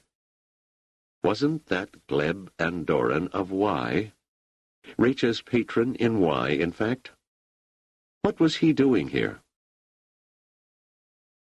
Andoran must have noticed Seldon's sudden regard, for he muttered something between scarcely opened lips. And Raich's right arm, moving forward from behind his back, plucked a blaster out of the wide pocket of his green doublet. So did Andoran. Seldon felt himself going into near shock. How could blasters have been allowed onto the grounds? Confused, he barely heard the cries of treason and the sudden noise of running and shouting. All that really occupied Seldon's mind was Raich's blaster pointing directly at him, and Raich looking at him without any sign of recognition. Seldon's mind filled with horror as he realized that his son was going to shoot, and that he himself was only seconds from death.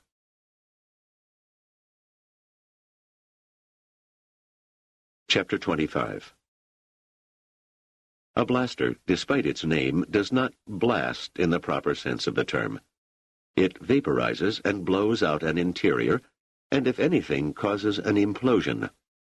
There is a soft sighing sound, leaving what appears to be a blasted object. Harry Seldon did not expect to hear that sound. He expected only death. It was, therefore, with surprise that he heard the distinctive soft sighing sound, and he blinked rapidly as he looked down at himself, slack-jawed. He was alive? He thought it as a question, not a statement.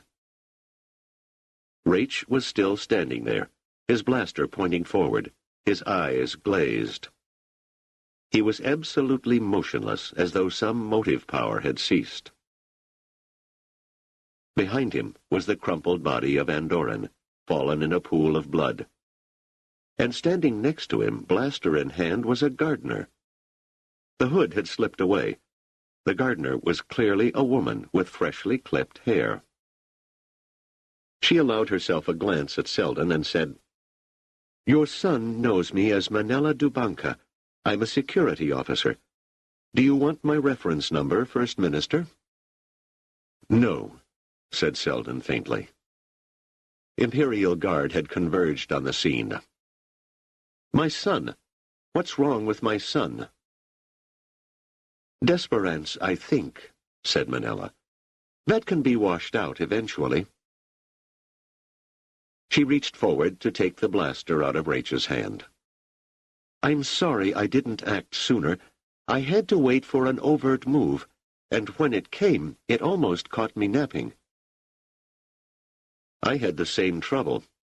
We must take Rach to the palace hospital." A confused noise suddenly emanated from the small palace. It occurred to Seldon that the Emperor was indeed watching the proceedings, and if so, he must be grandly furious indeed. "Take care of my son, Miss Dubanka," said Seldon. "I must see the Emperor." He set off at an undignified run through the chaos on the great lawns, and dashed into the small palace without ceremony. Cleon could scarcely grow any angrier over that. And there, with an appalled group watching in stupor, there on the semicircular stairway was the body of His Imperial Majesty, Cleon I, smashed all but beyond recognition. His rich imperial robes now served as a shroud. Cowering against the wall, staring stupidly at the horrified faces surrounding him, was Mandel Gruber. Seldon felt he could take no more. He took in the blaster lying at Gruber's feet. It had been Andorran's, he was sure.